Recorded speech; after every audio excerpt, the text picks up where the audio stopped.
go, make my body go, make our bodies higher and higher. Halo Penatua, bagaimana kabarnya? Mudah-mudahan para Penatua diberikan kesehatan dan dimudahkan rezekinya. Kali ini Mimin mau ngemis jempolnya, supaya Mimin lebih semangat lagi dalam menghibur Penatua. Sebelum kita masuk ke ceritanya, sedikit informasi. Bagi Penatua yang ingin support Mimin, silakan Penatua bisa langsung mengunjungi Saweria.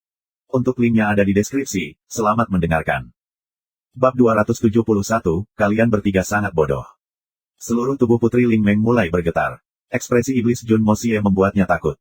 Sedemikian rupa sehingga dia bahkan tidak berani menangis. Sebenarnya, kamu tidak mencoba melarikan diri ketika Ye Gu Han menderita luka serius. Memang, ini sangat baik untuk kamu. Kamu sangat tangguh. Yang mulia, kamu sangat dekat dengannya. Kamu bersedia melakukan begitu banyak untuk paman Ye kamu. Ini sangat mengharukan. Aku sangat mengagumi kamu. Petik 2. Jun Moxie menggertakkan giginya dan mengangguk dengan ganas. Dia kemudian mengeluarkan raungan yang menghancurkan bumi. Kamu bahkan tidak memikirkan orang lain bersamamu. Kamu tidak memikirkan dua saudara perempuan kamu yang baik. Kamu menjadi sangat emosional sehingga kamu tidak akan melarikan diri, apapun yang terjadi. Tetapi apakah kamu pikir mereka akan meninggalkan kamu dan melarikan diri? Kamu bisa membuat mereka sangat terluka, sebenarnya, kamu bisa membuat mereka terbunuh. Kalian bertiga akan terbunuh dan berubah menjadi tumpukan daging yang membusuk jika niat para penyerang adalah untuk membunuhmu alih-alih mencurikmu. Kecantikan kamu tidak akan banyak berguna saat itu. Kematian kamu tidak akan menjadi tragedi sebanyak itu jika kamu adalah target musuh. Namun, kamu berhasil melibatkan dua saudara perempuan kamu yang tidak bersalah juga. Bagaimana perasaan kamu jika sesuatu terjadi pada mereka? Petik 2. Tapi, Putri Ling Meng merasakan firasat mendalam di dalam hatinya. Dia juga merasa agak malu. Karenanya, dia tidak berani menatap mata Jun Moxie. Selain itu, dia bahkan tidak berani melihat saudara perempuannya yang berdiri di sampingnya. Tapi apa? Suara dan ekspresi Jun Moxie sangat keras, namun, dan ketika Ye Gu Han terbaring di tanah. Di ambang kematian. Apa yang terjadi di kepala kamu? Ini adalah bagian dari logika yang kacau. Katakanlah bahwa Ye Gu Han tidak mati saat membela kamu. Dan kamu aman, maka tidak akan ada masalah dalam situasi itu. Bahkan, jika Ye Gu Han telah mati untuk melindungi kamu, itu akan menjadi kematian yang rela. Tapi dia mempertaruhkan nyawanya untuk perlindunganmu, pelarianmu adalah harga hidupnya. Tetapi bukan saja kamu tidak melarikan diri. Kamu tetap tidak bergerak. Kamu akan membuat kematiannya sama sekali tidak berarti. Itu tidak akan sia-sia. Dia akan menukar hidupnya untuk memberi kamu kesempatan untuk melarikan diri. Tapi dia akan mati karena ketidakpuasan karena kamu. Wanita bodoh. Tapi bagaimana kamu bisa mengerti? Kepalamu penuh dadih. Hah? Kamu bodoh. Dan tak tertolong. Kamu percaya bahwa otak kamu tidak seburuk itu. Dan kamu bahkan membanggakan kecerdasan kamu. Kamu merasa bahwa kamu adalah sesuatu yang aku seharusnya tidak memandang rendah. Dia merasakan kegembiraan dan rasa prestasi dalam melindasnya. Ini wajar saja karena sang putri sebelumnya mengabaikan dan meremehkan keberadaannya. Dan kamu, dia menunjuk Dugu Xiaoyi, pisau yang kuberikan padamu, apakah kamu merasa mengikatnya di lenganmu sangat lucu? Mengapa kamu tidak mengikatnya di dalam selangkangan celanamu? Apakah kamu tidak tahu bahwa undang-undang knife cocok untuk kamu? Dan menggunakannya dengan pisau ini dapat memberikan hasil yang sangat baik. Tapi bagaimana cara mengikatnya ke lengan kamu dari penggunaan apapun?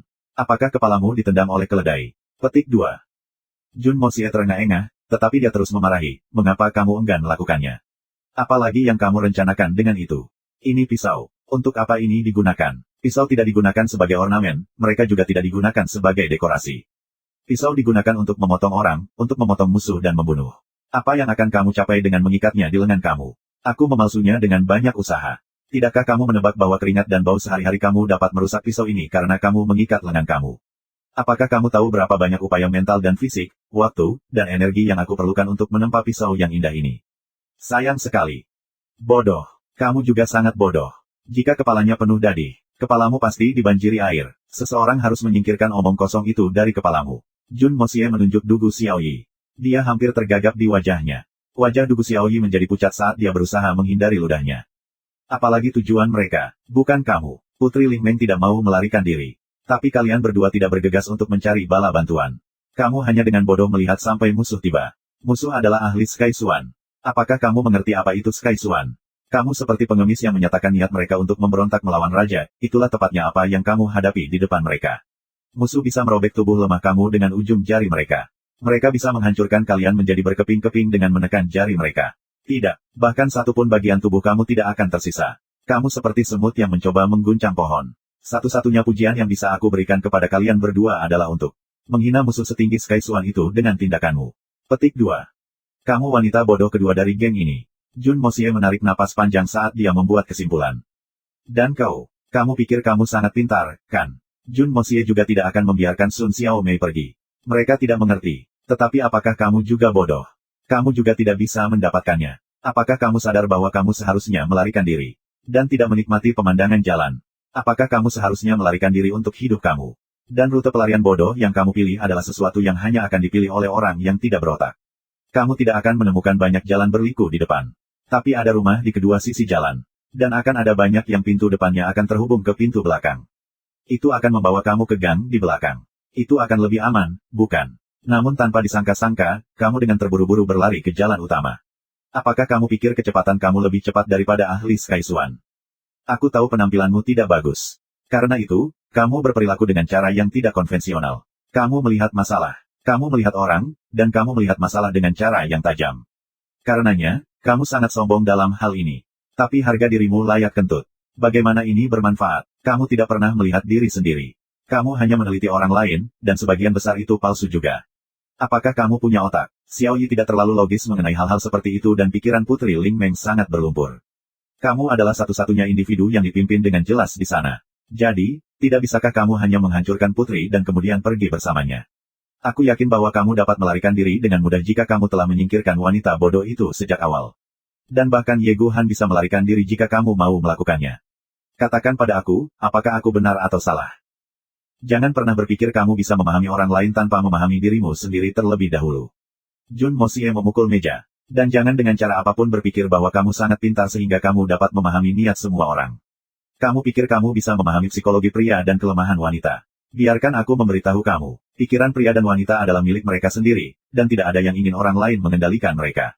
Jangan pernah menimbang kepribadian orang lain dengan kebijaksanaan menyedihkan kamu. Lagi pula sepertinya kamu masih sangat kurang. Bahkan, acak kecil dapat cukup berbahaya untuk membunuh seseorang. Dan apa yang terjadi pada Ye Guhan adalah contoh yang bagus tentang itu. Tidak apa-apa menjadi bodoh sendiri. Namun, kamu tidak boleh melibatkan orang lain di dalamnya. Terutama mereka yang dekat denganmu. Jun Mosie meraung. Kemudian, Jun Mosie berhenti menghujani. Ludahnya ada di mana-mana. Padahal, hatinya puas. Dia telah pergi memarahi seorang putri dan putri-putri keluarga besar seperti dia sedang mengajari cucunya. Tapi, sepertinya kamu baru saja mengatakan itu. Kita adalah level Gold Swan. Jauh dari level Sky Swan. Selain itu, kami harus menyelesaikan semuanya meskipun ada perbedaan besar dan tak terkalahkan dalam kekuatan kami. Dan kita hanya bisa bergantung pada diri sendiri. Jadi bagaimana aku bisa melakukannya? Sun Xiaomei mendengus ketika dia menunjuk hidungnya. Dia menegakkan lehernya dan menembak balik, agak kesal. Gadis kecil ini tidak seperti Putri dan Xiao Yi. Dia sangat bangga. Karena itu, dia membantah. Kamu pikir kekuatan jatuh dari langit? Suara mendengus datang dari hidung Jun Mosie. Apakah kamu tidak berdandan dan menghiasi dirimu setiap hari alih-alih melatih kekuatan tiranimu? Apakah kamu pikir kamu dapat memiliki kekuatan yang luar biasa ketika kamu memperlakukan diri kamu seperti vas bunga yang lembut dan tetap terlindungi? Apakah kamu tahu biaya untuk menjadi seorang ahli sejati, individu yang sangat kuat? Itu jelas sesuatu yang tidak akan kamu ketahui oleh para remaja putri. Seseorang harus mencurahkan seluruh hidup dan jiwanya untuk mencapai bahkan pemahaman yang paling biasa. Petik 2. Jun Mosie tersenyum, kamu masih sangat muda, namun kamu sudah menjadi ahli Gold Swan. Bahkan, kamu bahkan bisa dianggap bakat luar biasa di kalangan generasi muda. Banyak orang akan menganggap prestasi kamu mencapai level Gold Swan pada usia muda seperti yang luar biasa. Dan aku akui itu benar. Kultivasi Swanki bertentangan dengan tatanan alam. Dan untuk berjalan di jalan yang sulit ini berarti mengeluarkan banyak kekayaan dan energi. Dan bagian terpenting adalah menyerah pada dunia. Kamu akan bertentangan dengan tubuh kamu setiap hari. Namun, kamu berada pada usia terbaik sepanjang hidup wanita. Selalu ada banyak wanita berbakat yang ada. Namun, hanya wanita yang menyerah pada ketampanan dan kemudahan mereka dan berhasil menjadi ahli yang tak tertandingi. Mereka sedikit dan jauh di antara tahun-tahun ini, dari zaman kuno hingga sekarang. Aku mengatakan hal-hal ini untuk memastikan bahwa kamu tidak melakukan kesalahan bodoh seperti yang kamu lakukan hari ini. Kekuatanmu lemah. Dan aku yakin bahwa insiden seperti hari ini akan terjadi lagi. Tapi aku yakin tidak ada yang mau pengorbanan Ye Guhan menjadi tidak berharga. Apakah kamu mengerti kata-kata aku? Petik 2. Jun Mosie bersenandung untuk sementara waktu. Dia telah kehilangan minat dalam melampiaskan perasaannya. Jun Mosie berjalan ke kursi dan bersandar ke kursi itu. Lalu, dia menutup matanya. Dia kemudian berkata dengan tidak sabar, jangan membantah kebenaran yang aku katakan kepada kamu. Percuma saja, mungkin ada gunanya jika kamu yakin bahwa kamu dapat menggunakan logika omong kosong itu untuk meyakinkan musuh. Jika tidak, Maka diamlah. Tuan muda ini telah bekerja keras terlalu lama, dia perlu istirahat. Petik 2. Ketiga wanita itu memerah karena marah pada awalnya. Kemudian, mereka menyadari bahwa kata-kata Jun Mosie sangat masuk akal meskipun mereka sangat sulit didengar. Mereka tidak bisa membantu tetapi menggantung kepala dan merenungkan kata-katanya. Dugu Xiaoyi memocok mulutnya dan berbalik. Dia kemudian mendengus dan memberikan tatapan congkak. Dia mengerutkan hidungnya dan bergumam, kamu sangat tidak masuk akal. Setiap kali aku merasa kesal, aku mengeluarkan pisau itu. Rasanya seperti aku melihat kamu. Petik 2. Lalu tiba-tiba, mereka mendengar suara langkah kaki keras datang dari luar. Pada awalnya, sepertinya monster seukuran gajah dengan liar menghentak ke arah mereka. Kecepatan kemajuannya menakutkan. Itu tidak cepat-cepat, itu cepat lambat. Ketiga wanita itu saling memandang. Mereka terkesiap. Kemudian, mereka mendengar suara memanggil dari luar, aku katakan tuan muda. Kamu sengaja membuat aku berlari dengan kaki aku yang patah. Kasihan aku. Aku harus berkeringat sekitar 5 kilogram dalam perjalanan ini. Apa yang begitu penting sehingga kamu menuntut obat-obatan ini begitu mendesak? Selain itu, mengapa aku harus membawa mereka secara pribadi? Aku berhak mendapatkan hadiah khusus untuk ini. Mari kita pergi ke Spirit Folk Lake sore ini. Pikirkan saja wanita-wanita yang halus dan lembut itu, saudaraku. Mulutku jorok memikirkan mereka. Aku ingin mencari beberapa dari mereka, dan kemudian aku akan mencoba kamu, jika kamu tidak membayar untuk itu, kamu tidak tetapi itu tipuan. Memang, Tuan muda adalah seorang jenius sejati. Adik kecil ini mengagumi kamu, dia membungkuk di depanmu. Petik 2. Tak perlu dikatakan siapa pendatang baru itu. Warna wajah para wanita di dalam ruangan berubah menjadi warna dasar ketel. Itu gelap dan menakutkan. Wajah ketiga wanita itu menunjukkan niat yang sama bersamaan, pembunuhan. Itu adalah niat yang sangat menindas. Tuan muda keluarga Tang menyeret perut besarnya ke ambang pintu ketika dia terengah-engah. Itu disertai dengan suara keluhan dan pujian. Dia kemudian mengeluarkan gas dengan sangat keras. Dia hampir tidak bisa mengangkat perutnya dengan tangan ketika dia akhirnya melangkah masuk. Tiba-tiba, dia terkejut melihat ketiga wanita muda itu menatapnya dengan ganas. Dia menelan seteguk air liur, dan membiarkan perutnya pergi. Kemudian, dia melihat sekeliling tempat itu dengan cara yang terganggu dan mengeluarkan teriakan darah yang mengental. Petik 2.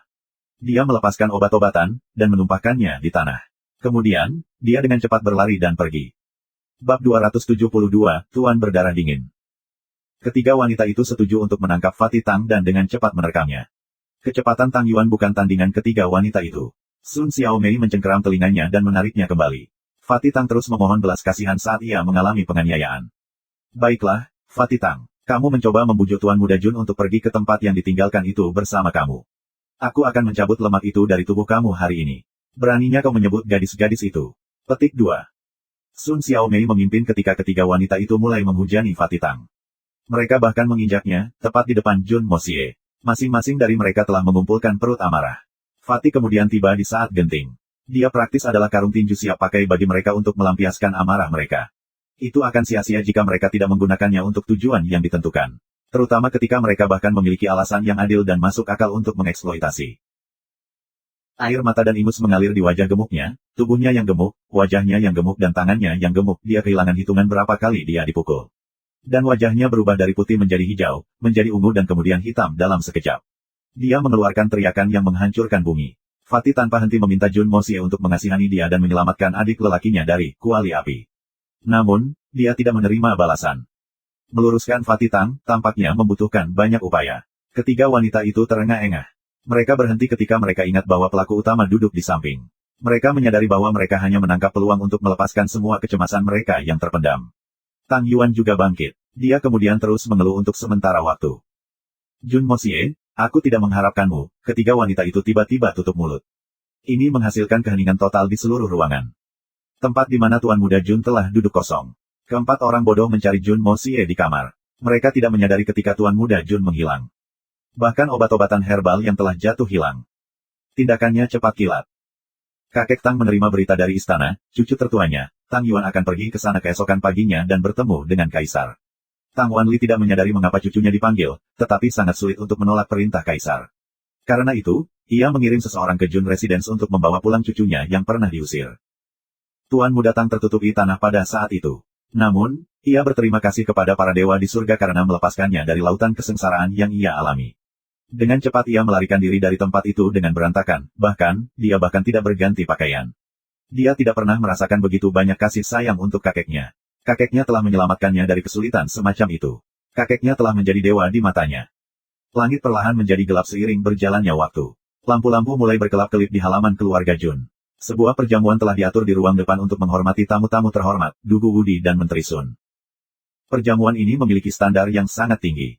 Kakek Jun dan Jun Wuyi secara pribadi menemani para tamu. Namun, Jun Mosie telah menghilang seperti asap. Ketiga wanita itu sedang menggertakkan gigi. Perut mereka membara karena amarah mereka, dan mereka sangat ingin menyelesaikan skor. Jun Mosie diam-diam muncul dari pagoda Hong Jun larut malam. Semua orang sudah tidur pada saat itu. Dia melirik kiri dan kanan, dan kemudian menuju kamarnya. Ini lelucon. Aku tidak bersembunyi dari ketiga gadis konyol itu. Mengapa aku harus takut pada mereka? Aku bersembunyi, hanya untuk menyiapkan resep untuk Ye Guhan, itu saja. Menyelamatkan orang seperti memadamkan api. Bagaimana aku bisa menunda itu? Dan obat ini butuh sedikit waktu. Orang-orang ini pasti harus beristirahat sekarang. Bukan saatnya untuk membuat keributan tentang itu. Jun Mosie menghibur dirinya dengan anestesi yang telah disiapkannya selama setengah hari terakhir.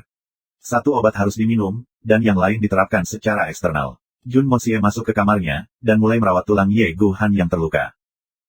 Butuh banyak upaya, tetapi tulang rusuk yang patah di rongga dada Ye Guhan disatukan seperti sulaman. Mereka telah sepenuhnya dikendalikan pada saat dia selesai. Pakaian Tuan Muda Jun telah basah oleh keringat. Dia sangat lelah, dan tidak tahan untuk duduk di punggungnya lagi. Dia menggelengkan kepalanya dan bergumam, ibuku sendiri tidak bekerja keras untukku. Lain kali aku harus bekerja seperti ini, aku akan mati sebelum melakukannya. Upaya ini telah, setengah, membunuhku. Petik 2. Tiba-tiba, Jun Mosie merasakan aura yang sangat misterius mengalir di sekelilingnya. Dia merasakan rambut di tubuhnya berdiri. Udara itu sendiri menjadi sedikit, dan mulai dipenuhi dengan aura yang ganas dan mematikan. Suasana terasa sangat dingin. Jun Mosie dengan cepat mendongak. Dia menggigil ketika melihat aura spiritual yang menakjubkan bertebaran di udara. Aura yang menghancurkan bumi dan panik dengan cepat naik di atas kota Tianxiang. Kemudian meletus. Itu segera mencakup sekitar 5 kilometer. Aura ini dipenuhi dengan kemarahan dan rasa sakit yang tak ada habisnya. Ia sakit. Itu samar-samar terlihat. Tetapi siapapun yang merasakannya dapat merasakan bahwa orang yang menyebarkan aura ini sangat sedih. Ini adalah perasaan yang sangat tulus. Jun Mosie dapat mengkonfirmasi bahwa orang yang mengeluarkan aura adalah ahli tingkat atas, dan telah melampaui semua kompetisi. Namun, Hitman Jun menganggap pria ini sebagai yang kedua bagi dirinya. Namun, pria ini tampak lebih kuat daripada Solkon Falcon dan si Chang Xiao. Orang yang sangat kuat telah jatuh ke dalam kemarahan dan kesedihan yang ekstrim. Jun Mosie dengan gugup mulai merenung. Dia tidak tahu apa yang sedang terjadi. Tiba-tiba, suara gemuruh dan dingin bergema di langit, dan memecah kesunyian malam. Itu kemudian bergulir di seluruh kota seperti tsunami. Solitary Falcon. Wen Changyu, datang dan hadapi aku dua bajingan. Petik 2. Tiba-tiba, tangisan panjang, sunyi dan marah terdengar dari langit. Dan itu mengejutkan semua orang. Banyak rakyat jelata tinggal di ibu kota di bawah. Namun, suara yang menggema sepertinya tidak memiliki kekhawatiran. Selain itu, tidak perlu ada keraguan malam ini. Oleh karena itu, orang itu berteriak keras-keras dengan menempatkan aura misterius seluruh tubuhnya ke dalam sirkulasi. Cara panggilan yang mengesankan itu cukup-cukup untuk mengejutkan semua makhluk di tanah di bawah langit ini. Lolongan panjang terus bergema, sepertinya auman naga. Ini mengguncang tanah sekitarnya saat Tianxiang City bergema dengannya. Terus berlama-lama. Meskipun tidak lama, suara itu tampak tidak tergesa-gesa namun bumi hancur. Sepertinya sungai telah surut ke belakang, dan banyak orang yang berlayar itu menderu serempak. Semua orang terbangun dari tidurnya. Bahkan mereka yang tidur nyenyak pun tidak terkecuali. Tidak ada yang bisa mendengar apapun karena telinga mereka penuh dengan suara gema itu. Seorang pria berpakaian hitam tipis berdiri di atap Magnificent Jewel Hall. Suara gemuruhnya penuh kesedihan dan kemarahan. Dan aura pembunuh yang kuat, destruktif, dan tirani. Kamu punya nyali untuk membunuh murid-muridku, apakah kamu tidak punya nyali untuk menghadapiku? Solitaire Falcon, Wen Changyu, apakah kamu sudah mati? Jangan berani-berani bertingkah seperti pengecut. Lelaki berpakaian hitam itu mengeluarkan tangisan yang lebih kuat kali ini. Banyak orang yang berada di dekatnya menjadi tunarungu setelah mereka mendengar deru ini. Telinga mereka berlumuran darah dalam sekejap. Sepertinya telinga mereka pecah karena suara keras ini. Dua raungan khas terdengar, satu dari istana kekaisaran, dan yang lainnya dari kediaman Jun. Ketiga raungan itu bergema di langit, dan saling bertabrakan. Tiba-tiba, tekanan raungan sebelumnya mulai menenangkan. Bang! Sosok seperti burung besar muncul di halaman kecil Jun Wuyi dan tiba-tiba terbang. Terdengar raungan nyaring dan tak berujung saat melonjak ke atas. Dia naik lebih dari 30 meter di langit, dan kemudian berputar di langit seperti elang yang naik ke tingkat ke-9 surga. Kemudian, dia berbalik ke arah Magnificent Jewel Hall dan terbang ke sana. Tuan berdarah dingin Lei Wubei. Kamu akhirnya tiba, bocah. Aku sudah menunggumu sebentar. Solitary Falcon tertawa keras ketika dia terbang seperti meteor. Aku melihat bahwa binatang berdarah dingin ini telah tiba. Tetapi mengapa master tingkat kelima dari 8 master tertinggi datang ke sini? Petik 2. Raungan tanpa gangguan lainnya juga bisa terdengar. Itu beresonansi dari Istana Kekaisaran. Lei Senior dan Falcon Senior, kamu sudah sampai. Adikmu Wen Changyu menyambut kamu berdua.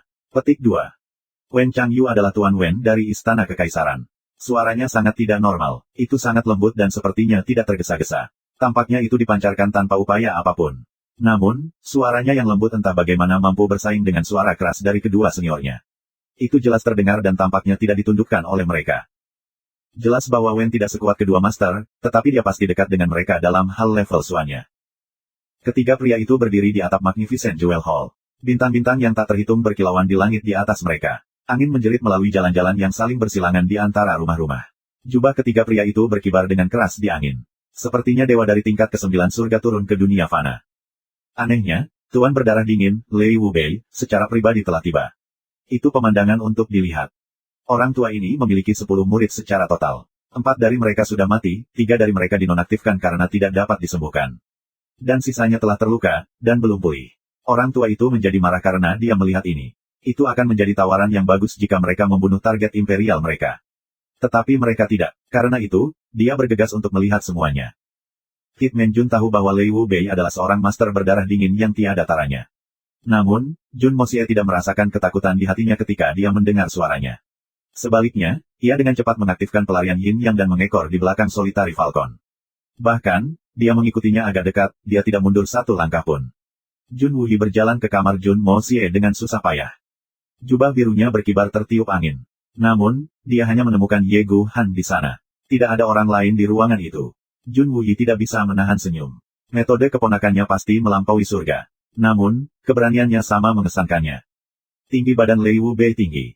Langit belum menyala, dan permulaannya masih berkilauan. Sebaliknya, bumi benar-benar gelap. Namun, mata Lei Wubei bersinar melalui kegelapan itu dengan cahaya yang dingin dan tanpa ampun. Tetapi jika seseorang akan memeriksanya dengan cermat, mereka akan melihat bahwa matanya penuh dengan kesedihan yang tak tertahankan. Dia memiliki reputasi sebagai tuan berdarah dingin. Namun, 3 dari 10 muridnya cacat permanen, sementara 4 lainnya terbunuh. Ini adalah pukulan besar bagi ahli berdarah dingin yang kuat. Dan itu adalah sesuatu yang tidak bisa dimaafkannya. Mungkin tidak ada yang bisa memaafkan ini. Lei Wubei telah melatih 10 ahli Sky Swan secara bersamaan. Itu dianggap pencapaian yang luar biasa. Selain itu adalah sesuatu yang tidak bisa dibanggakan oleh Great Master lainnya. Namun, ia kehilangan 2/3 dari 10 murid aslinya dalam waktu 1 bulan. Bahkan jika kultivasi mereka tidak di tingkat Sky Swan, dia tidak akan bisa berdamai dengannya. Tuan Muda Jun dengan cermat mengikuti di belakang Solitary Falcon. Namun, dia tidak berminat untuk memahami kesedihan dan kemarahan Lei Wubei. Tapi, dia mendapati dirinya menyaksikan fenomena yang sangat menarik. Atau mungkin itu bisa disebut perasaan yang luar biasa. Selain itu, ini adalah sesuatu yang dia perhatikan setiap kali dia bertemu dengan para ahli top dunia ini. Si Chang Xiao, Solcon Falcon, Lei Wubei, Guru Kekaisaran Yutang Empire, Fei Menchen, 3 penatua Spirit Swan dari Silver Kota Blizzard, Tuan Wen, dan bahkan 2 Raja Buas dari Hutan Tianfa. Meskipun itu tidak terlalu jelas bagi Tuan Wen. Tetapi melihat orang-orang dari kekuatan Solitary Falcon dan seterusnya, dapat diperhatikan bahwa para ahli tertinggi ini memiliki satu karakteristik yang umum di antara mereka. Mereka semua kesepian. Bab 273, Amarah Mahaguru. Betul, kesepian. Tampaknya dimanapun mereka berdiri dan tidak peduli berapa banyak orang yang telah mereka berdiri di samping mereka, mereka selalu sangat kesepian. Mereka tidak cocok dengan lingkungan mereka. Tampaknya mereka sendirian dalam lingkup langit dan bumi yang tak terbatas ini. Kesepian seperti itu memang heroik. Namun, ada perasaan kesedihan untuk itu. Apakah ini harga yang harus dibayar untuk menjadi tuan yang tiada taraf? Atau apakah ini yang mereka sebut kesepian di puncak? Jika seseorang mencapai level mereka, apakah dia juga akan kesepian seperti mereka? Namun, aku yakin bahwa jika aku berbicara tentang kesepian, aku telah mencapai ketinggian yang lebih tinggi daripada mereka. Jun Mosie mendengus dingin. Aku tidak bisa membandingkan denganmu dalam hal kekuatan, tapi aku jauh lebih kesepian daripada kamu. Jun Mosie merenung dalam-dalam untuk sementara waktu. Lalu, dia tiba-tiba melihat beberapa bayangan. 2 orang lagi naik ke atap. Janggut putih mereka mengambang di angin, dan ekspresi mereka bermartabat. Para pendatang baru itu tak lain adalah penatua ketiga dan ke-9 kota Silver Blizzard. Kedua senior menghormati kita dengan kehadiran mereka. Sangat menyenangkan memiliki penatua Brother Wen di perusahaan kami. Silver Blizzard City, aku benar-benar merasa terhormat. Mengapa kita semua tidak turun dan minum teh? Penatua ketiga menangkupkan tangannya dan tersenyum. Dia bisa melihat bahwa ketiga pria itu, belati mereka saling berhadapan. Dia tahu kata-katanya tidak cocok untuk lingkungan ini. Namun, dia masih meminta mereka untuk mengikutinya ke Magnificent Jewel Hall. Tidak ada yang ingin kehilangan bantuan Silver Blizzard City. Karena itu, ia memasang wajah berani dan mengundang mereka masuk. Lei Wubei sangat sedih. Dia tersenyum panjang, tetapi kemudian mengabaikan permintaan penatua ketiga. Dia kemudian berteriak, Solcon Falcon. Murid ke-6 aku menderita patah tulang dan tendon yang sobek. Dia telah dinonaktifkan seumur hidup. Kenapa kamu melakukannya? Wajah tetua ketiga dipenuhi dengan rasa malu.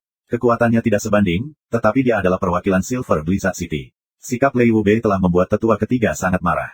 Namun, dia menahan amarahnya karena dia bisa melihat kesedihan yang jelas dan ekspresi agak gila Lei Wubei. Soliter Falcon tertawa dengan nada rendah, mengapa kamu begitu marah, Penatua Brother Lei? Dia hanya seorang murid, orang tua ini membantunya, dan memberinya pelajaran sebagai gantinya. Kamu memiliki 10 murid, seseorang yang lumpuh seharusnya tidak penting. Dan dia adalah satu-satunya di antara murid-muridmu yang belum mencapai ranah Skysuan. Aku menghapus sampah yang mengganggu nama kamu. Aku sudah mengambil sampah untuk kamu. Aku menghindarimu sangat malu. Hahaha. Ferociously muncul di dalam tubuh Lei Wubei. Tampaknya ada arus bawah yang tak terlihat di tubuhnya, dan perlahan-lahan bangkit.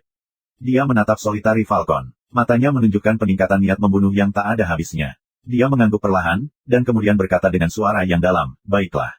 Sangat baik, Solitary Falcon, kamu tidak layak menyebut diri kamu, guru, dari generasi senior. Kamu menyerang anggota generasi muda. Kamu harus malu pada diri sendiri. Petik 2. Solitary Falcon mendengus dan memandang Lei Wubei dengan jijik. Dia mencibir, apakah kamu akan membalas murid kamu? Kemudian ayo Lei Wubei. Aku sudah menunggu 30 tahun untuk kesempatan ini. Aku sudah lama merasa bahwa peringkat itu salah. Petik 2. Lei Wubei menekan emosinya dan tersenyum, aku tidak terlalu khawatir tentang itu. Solitaire Falcon, yang aku benar-benar tertarik untuk tahu adalah, bagaimana murid aku menyinggung kamu? Apa yang membuatmu melakukan perbuatan jahat ini meskipun menyadari identitasnya? Petik 2. Solitary Falcon menjawab dengan dingin, bisakah dia berani menyinggung perasaanku? Dia tidak menyenangkan mataku. Akankah alasan ini cukup, Lei Wubei? Petik 2. The Solitary Falcon, si Chang Xiao dan yang lainnya telah memperebutkan Suan Core. Murid ke-6 Lei Wubei menyelinap dalam upaya untuk mencuri Suan Core dari Solitary Falcon. Dan dia hampir berhasil. Ini telah menyebabkan rasa malu yang luar biasa bagi Solitary Falcon. Namun, bagaimana dia bisa mengakuinya sekarang? Selain itu, tidak ada cara Solitary Falcon akan menjelaskan apapun kepada Tuan Berdarah Dingin, terutama mengingat nada sombong di mana Lei Wubei mengajukan pertanyaan kepadanya. Tuan yang bangga tidak akan pernah menundukkan kepalanya. Siapa yang benar dan siapa yang salah? Kekuatan adalah satu-satunya kebenaran di dunia ini. Ini alasan yang bagus. Yang sangat bagus. Solitary Falcon, aku akan ingat alasan ini. Lei Wubei tertawa terbahak-bahak. Dia kemudian mengubah arah tatapannya, dan berbicara kepada Wen Changyu dengan suara yang bermartabat, Penatua Brother Wen. Kamu di sini. Kamu tinggal di kota Tianxiang. Petik 2. Wen Changyu tersenyum lembut, Tuan Lei sangat tanggap. Wen telah tiba untuk melindungi kontrak suci dengan kekaisaran. Petik 2. Lei Wubei menutup matanya. Matanya agak berbinar dan menjadi suram. Kemudian, dia tiba-tiba membuka matanya, dan mereka mulai memancarkan cahaya dingin, beracun dan berwarna hijau yang menyedihkan. Rasanya seolah ada angin jahat dan angin yang mengganggu di sekitar mereka, angin ini seakan menjerit kesedihan hatinya. Dia berbicara dengan sikap yang sangat dingin, Penatua Brother Wen Changyu, melindungi perjanjian itu bukanlah pembenaran yang tepat untuk membunuh 4 murid aku. Menjaga perjanjian itu bukan berarti kamu bisa bertindak tidak bermoral. Petik 2. Wen Changyu mendongak ke langit, dan mendesah samar. Jejak kemarahan melintas di wajahnya. Lei Wubei tidak dalam posisi untuk membedakan antara yang baik dan yang jahat. Selain itu, dia bertindak dengan cara yang kuat dan agak tidak masuk akal. Namun, Tuan Wen ingat tugasnya. Dia mengambil napas dalam-dalam dan entah bagaimana berhasil menahan amarahnya. Dia merenung sejenak dan kemudian menundukkan kepalanya. Dia kemudian memandang Lei Wubei dengan acuh tak acuh, Tuan Lei. Aku tidak membunuh murid-muridmu. Suara Wen Changyu tenggelam, aku harus berbicara dengan Tuan Lei karena kamu telah ditanyai dan diejek. Tapi aku hanya akan menjelaskan ini sekali saja. Apakah kamu percaya atau tidak? Atau menerimanya atau tidak? Petik 2. Lei Wubei diam beberapa saat. Dia kemudian menjawab dengan dingin, ketika Penatua Brother Wen mengatakannya seperti itu. Bagaimana mungkin aku tidak percaya kepada kamu? Suaranya masih dingin, tetapi nada pembunuhan di dalamnya tampaknya telah berkurang. Suaranya kemudian menjadi lembut, jika Penatua Brother Wen memberitahu aku. Dia dapat pergi kapan saja. Tapi siapa yang membunuh murid-muridku? Bisakah kamu memberitahu aku, Penatua Brother Wen? Jika Penatua Brother bersedia menerima pertanyaan aku dan mengatakan yang sebenarnya, maka Lei Wubei akan menawarkan permintaan maaf atas perilakunya. Lei Wubei melepaskan tangannya dari lengan bajunya, dan menyimpannya di sampingnya sebagai tanda persahabatan. Lei Wubei adalah seorang mahaguru. Murid-muridnya telah dibantai. Namun, dia berbicara dengan cara yang sangat bermartabat, dan bersedia mendengarkan logika. Itu akan dianggap sangat terpuji bahkan jika pihak lawannya adalah pakar spirit Suan seperti dirinya. Asal dan kekuatan pria itu cukup misterius. Tuan Wen juga sangat tertarik padanya. Sangat disayangkan bahwa ini sangat kacau dan membingungkan. Sedemikian rupa sehingga Wen yakin bahwa dia telah menyalahkan aku. Petik 2. Senyuman singkat namun cerah menyebar di wajah Wen Changyu. Dia tidak tampak malu. Senyumnya seperti awan di hadapan angin yang hambar. Sepertinya masalah itu sembrono dan tidak penting. Dan sekarang aku melihat Tuan Lei secara pribadi telah berangkat untuk menemukan orang itu. Tapi Wen tidak berdaya, dan rela mengakui kekalahan. Petik 2. Terima kasih banyak atas ini, Penatua Brother Wen. Mata Lei Wubei berkilau dengan cahaya dingin ketika dia menangkupkan tangannya. Lakukan seperti yang kamu inginkan, Penatua Brother Wen, banyak permintaan maaf untuk masalah hari ini. Petik 2. Wen Changyu tertawa dan menangkupkan tangannya sebagai balasan, itu sangat mulia dari kamu. Aku berharap bisa bertemu lagi. Wen memiliki beberapa tugas mendesak, mohon maafkan aku. Petik 2. Dia menangkupkan tangannya lagi. Dan kemudian, dia tersapu seperti daun mati di angin yang kencang. Dia terbang ke langit, tubuhnya yang ramping tampak seperti sepotong perkamen.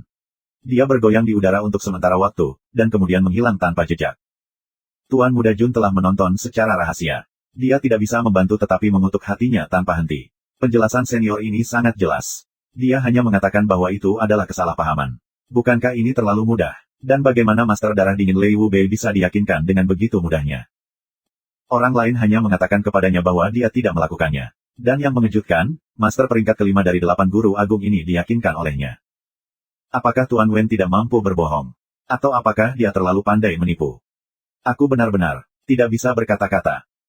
Jun Moxie mengerti satu hal ketika dia mengutuk dalam hatinya, orang-orang di tingkat kultivasi seperti itu tidak perlu berbohong. Tidak mungkin mereka takut akan apapun setelah mencapai tingkat seperti itu. Namun, penjelasan ini masih terasa aneh. Penjelasan itu seharusnya tidak memotong bahkan jika itu adalah kesalahpahaman. Penjelasan itu terlalu lemah. Sikap soliter Falcon juga tidak jauh berbeda. Lei Wubei benar-benar percaya penjelasan Wen Changyu. Selain itu, sikap guru berdarah dingin terhadapnya sama sekali berbeda. Sepertinya Lei Wubei tidak punya pilihan selain setuju dengan Wen Changyu bahkan jika dia tidak memberikan penjelasan yang tepat. Dan sepertinya ini ada hubungannya dengan identitas Wen Changyu. Tingkat Suan Wen lebih rendah daripada Lei Wubei. Namun, tampaknya pria itu hanya memberikan penjelasan karena dia tidak ingin tidak menghormati Tuan berdarah dingin. Apakah pria itu dari tempat itu? Perhatian Jun Moxie bergeser ke kata-kata, itu, saat dia merenung di dalam, tapi di mana tempat itu? Bagaimana Lei Wubei, anggota dari 8 guru agung, tampak takut padanya? Apakah ada sesuatu yang mencurigakan di antara mereka? Lei Wubei kemudian berbalik ke arah Solitary Falcon. Dia menarik tangannya dan mendengus dingin, sekarang hanya kita berdua, Solitary Falcon. Kemudian, dia tiba-tiba mengayunkan lengan bajunya dalam kemarahan terhadap tetua ketiga dan ke-9. Dia kemudian berteriak, masalah ini tidak membuatmu khawatir. Silver Blizzard City tidak memiliki kualifikasi untuk terlibat dalam masalah ini. Petik 2. Sepertinya angin kencang meneriaki mereka. Tetua ketiga dan ke-9 dibiarkan kesakitan. Mereka sangat marah dengan ini, tetapi orang lain itu jauh lebih kuat. Karena itu, mereka tidak punya pilihan selain menangkupkan tangan mereka, melompat ke badai dan menghilang. Namun, pikiran mereka menyanyikan lagu yang berbeda. Mari kita lihat apakah kamu berani bertindak sombong ketika lebih banyak orang dari Silver City kami tiba. Solitary Falcon tertawa. Tubuhnya yang tinggi terangkat ke udara seperti Raja Wali sambil mencibir. Kamu memiliki hubungan yang baik dengan muridmu. Jadi, kamu ingin membalasnya. Ikuti aku.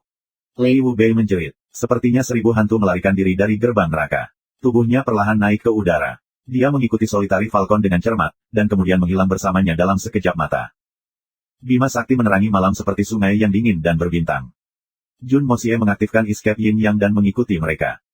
Dia tidak bisa membantu tetapi mengakui bahwa kekuatan Tuan berada di liga sendiri. Jun Moxie telah mengaktifkan tingkat tertinggi dari pelarian Yin Yang. Namun, sangat berat baginya untuk mengikuti mereka. Jun Moxie adalah ahli dalam membuntuti secara diam-diam. Dia yakin bahwa tidak ada seorang pun di kota Tianxiang yang akan sesukses di tempatnya. Dan itu termasuk Tuan Wen yang misterius. Gerakan mirip burung soliter Falcon adalah yang tercepat di benua Suan-Suan. Selain itu, Solitary Falcon yakin bahwa ia adalah salah satu yang terkuat di antara 8 master besar. Karena itu, ia menggunakan kekuatan penuhnya untuk menunjukkan otoritasnya kepada Lei Wubei. Lei Wubei jelas tidak berani mengabaikan ini. Oleh karena itu, kedua individu segera memulai kompetisi, swiftness. Kedua pria itu hanya bertukar, pertempuran kata, setelah mereka bertemu. Namun, mereka telah mencapai ambang kompetisi yang begitu sengit. Suara melingkar dari auman mereka tampaknya adalah ronde pertama. Namun, tampaknya kultivasi Solitary Falcon agak kurang dalam hal itu. Tapi sepertinya, kecepatan, adalah putaran kedua kompetisi mereka. Bab 274, mengaduk beberapa masalah secara sengaja. Karena itu, Solitary Falcon dan Lei Wubei bergegas dengan sangat cepat menuju medan perang. Mereka mengerahkan semua upaya mereka karena takut kehilangan muka. Xuan Qi Solitaire Falcon bahkan mulai menghasilkan gelombang suara saat ia terbang. Kecepatan selalu menjadi bidang keunggulannya. Dia tidak bisa membiarkan Lei Wubei mengalahkannya. Lei Wubei datang untuk membalas murid-muridnya. Karenanya, dia tidak bisa membiarkan kekuatannya dipandang rendah. Oleh karena itu, ia mengejar Falcon Solitaire dengan kekuatan penuh. Dari perspektif ini, pelarian Yin Yang Jun Mo Xie layak disebut tangguh dan mencengangkan. Namun, kemanjurannya masih sangat dangkal. Dia belum membuka misteri pelarian Yin Yang. Jadi bagaimana dia bisa bersaing dengan dua tuan yang kuat itu? Namun, dia bisa bersaing dengan dua mahaguru. Ini adalah fakta yang mengejutkan karena usia dan tingkat kultivasinya. Bayangan kedua pria itu berkedip-kedip seperti meteorit yang jatuh. Mereka menyeberang dari rumah ke rumah, dan segera di luar kota. Mereka kemudian menghilang ke tanah terbuka yang luas. Kota ini tidak dapat dianggap kecil karena jutaan orang tinggal di dalamnya. Namun, dua tuan ini telah menyeberang dari pusat kota dalam beberapa napas. Jun Mo Xie berpendapat bahwa bahkan sebuah pesawat tempur F-4 dari kehidupan sebelumnya tidak dapat menyamai kecepatan ini. Tuan muda Jun merasa sedikit putus asa ketika dia melihat kedua pria itu menghilang dari pandangannya. Orang-orang yang ia ikuti telah berhasil menghindarinya. Ini adalah pertama kalinya dalam hidupnya bahwa sesuatu seperti ini terjadi padanya. Dia tidak bisa menahan senyum ketika dia mengangkat matanya. Memang itu pasti takdir. Aku datang ke sini pada malam hari-hari ini, dan baru saja melepaskan diri dari insiden yang sangat meresahkan. Dan sekarang aku di sini sekali lagi. Di tengah malam. Apakah tempat ini ada hubungannya denganku? Jun Mo Xie melihat sekeliling untuk mengkonfirmasi kesimpulan ini. Tempat ini adalah desa yang tidak berpenghuni. Itu dikelilingi oleh hutan lebat dan berkabut. Sangat cocok untuk membunuh seseorang. Dia berdiri di puncak pohon. Angin membelai dia saat pelan-pelan bersiul. Jun Mo Xie merasa puas untuk sementara waktu. Bahkan, dia merasa heroik. Dia hampir tidak dapat menghentikan dirinya dari bernyanyi, untuk mengenakan gaun dan untuk melangkah melintasi hutan yang tertutup salju. Oh, kemarahan untuk berlari seperti air. Oh, Suara nyanyian nyaring ini tidak pernah keluar dari tenggorokannya. Tiba-tiba, dua ledakan keras meledak dari tengah hutan. Mereka menggabungkan bagian hutan itu seperti tsunami, ombaknya sama mengagumkannya seperti gunung. Aku pikir kedua orang tua bodoh itu telah pergi jauh. Tapi sepertinya mereka mulai berkelahi di suatu tempat di dekat sini. Tampaknya wilayah ini tidak hanya menarik bagiku, tapi juga mereka. Area yang luar biasa. Pohon yang tak terhitung jumlahnya secara paksa dimiringkan ke arah yang berlawanan. Daerah bergema dengan suara gertakan. Tampaknya batang pohon akan pecah kapan saja. Dia telah berdiri di puncak pohon, dan merasa sangat menyenangkan dalam suasana ini. Bahkan, dia hampir memecahkan lagu. Tapi Tuan Muda Jun tiba-tiba bergoyang dan turun. Dia kemudian mengutuk dalam hati, bajingan tua ini tidak memiliki daya tarik apapun. Tidakkah mereka tahu bahwa berkelahi membutuhkan anugerah? Kemudian dia diam-diam melihat ke arah bagian dalam hutan. Kesempatan untuk menonton pertarungan antara master seperti itu sangat langka. Solitary Falcon dan Lei Wubei berdiri saling berhadapan di tengah hutan. Jarak mereka sekitar 30 meter. Tanah di antara kedua pria itu menjadi sangat halus. Ada pohon besar di sana beberapa saat yang lalu. Namun, secara diam-diam hancur dan menghilang selamanya karena ledakan yang disebabkan oleh Xuan Qi yang bertabrakan. Saat ini, ruang itu tampak lebih mulus daripada lantai lapangan basket dari kehidupan sebelumnya. Pengerjaan yang luar biasa. Kenapa kedua binatang ini tidak memperbaiki jalan? Mereka harus pergi ke daerah pegunungan terpencil, dan membangun jalan raya. Ini bahkan lebih halus daripada pekerjaan penggiling jalan. Dan itu jauh lebih nyaman. Jalan ini sangat mulus sehingga dapat digunakan untuk balapan cepat. Sungguh sia-sia bahwa tidak ada yang dapat memanfaatkan keahlian mereka dengan benar di area ini. Bidang ki yang tak terlihat tersebar di antara dua pejuang. Bagian belakang kepala Solitary Falcon ditutupi dengan rambut acak-acakan. Rambutnya seakan terangkat seolah-olah terbawa angin. Lei Wubei berdiri di seberangnya. Namun, dia tidak bergerak satu inci pun. Bahkan keliman pakaiannya tidak bergoyang. Kedua pria itu menilai bahwa kultivasinya relatif unggul. Falcon, kultivasi kamu telah mengalami kemajuan yang signifikan selama bertahun-tahun ini. Lei Wubei mendengus dingin, aku tidak bisa bersaing dengan kamu dalam kecepatan, tetapi level Xuan kamu jauh di belakang aku. Kamu harus jujur di depan aku. Petik 2. Apakah begitu? Belum tentu. Solitary Falcon tiba-tiba melompat tinggi dan melayang ke udara. Dia seperti pegas tekanan tinggi yang tiba-tiba pulih. Seluruh tubuhnya seperti lembing yang telah didorong langsung ke langit. Suan Qi dari Master Solitary Falcon yang mengesankan itu agak kurang. Akan sulit baginya untuk melanjutkan jika dia mempertahankan posisinya. Selain itu, dia akan terlalu tak berdaya untuk menyelamatkan dirinya jika dia jatuh ke bidang Qi Lei Wubei. Oleh karena itu, Solitary Falcon telah membuat keputusan yang cepat dan terangkat. Dia telah menembus penghalang Qi Lei Wubei dalam prosesnya. The Solitary Falcon memegang posisi terakhir di antara 8 Great Masters. Suan Qi-nya juga berada di level terendah di antara para master itu. Ini adalah fakta yang terkenal. Bahkan, dia mungkin tidak akan pantas mendapatkan gelar Tuan Besar jika dia dengan bodohnya melibatkan dirinya sendiri melawan salah satu yang lebih kuat. Masing-masing memiliki kekuatan sendiri. Dan keunggulan terkuat dari Master Falcon bukanlah Suan Qi yang kuat. Lompat tinggi ini telah melampaui batas asli Solitary Falcon. Dia telah melompat lebih dari 70 meter. Dia tampak seperti titik yang tidak jelas di langit malam. Lei Wubei mendengus dingin saat cahaya yang cemerlang melintas di matanya. Dia mulai berputar di jari kakinya, dan tubuhnya tiba-tiba menjadi mirip dengan gasing yang berputar. Lalu tiba-tiba, tornado mulai muncul di sekitarnya. Itu terdiri dari ki aneh yang benar-benar hitam mengkilap. Pohon-pohon di sekitarnya, rumput dan tanah mulai bergulung dengan tornado ini. Ketika jangkauannya semakin besar dan lebih besar, kekuatannya juga meningkat. Raungan tajam, dan pecah telinga menggema di langit. Raungan sedih dan melengking itu turun seperti kilat. Bang, bang, bang. Suara dentuman sonik bergema dari langit ketika Solitary Falcon mencapai batas kecepatannya. Gesekan antara tubuhnya, pakaiannya, dan suasananya menyewakan udara. Ini menimbulkan suara yang sangat keras. Solitary Falcon mengulurkan tangan kanannya ke cakar saat dia memindahkan kirinya ke bahunya. Pria itu sendiri turun dari langit, tetapi rambutnya yang panjang dan bersinar tegak lurus ke tanah. Solitary Falcon menyerupai dewa perang iblis ketika dia mengeluarkan panah menakutkan yang terbuat dari angin. Dia berteriak keras saat dia membiarkannya menuju Lei Wubei. Baik, ayo. Lei Wubei berteriak dingin.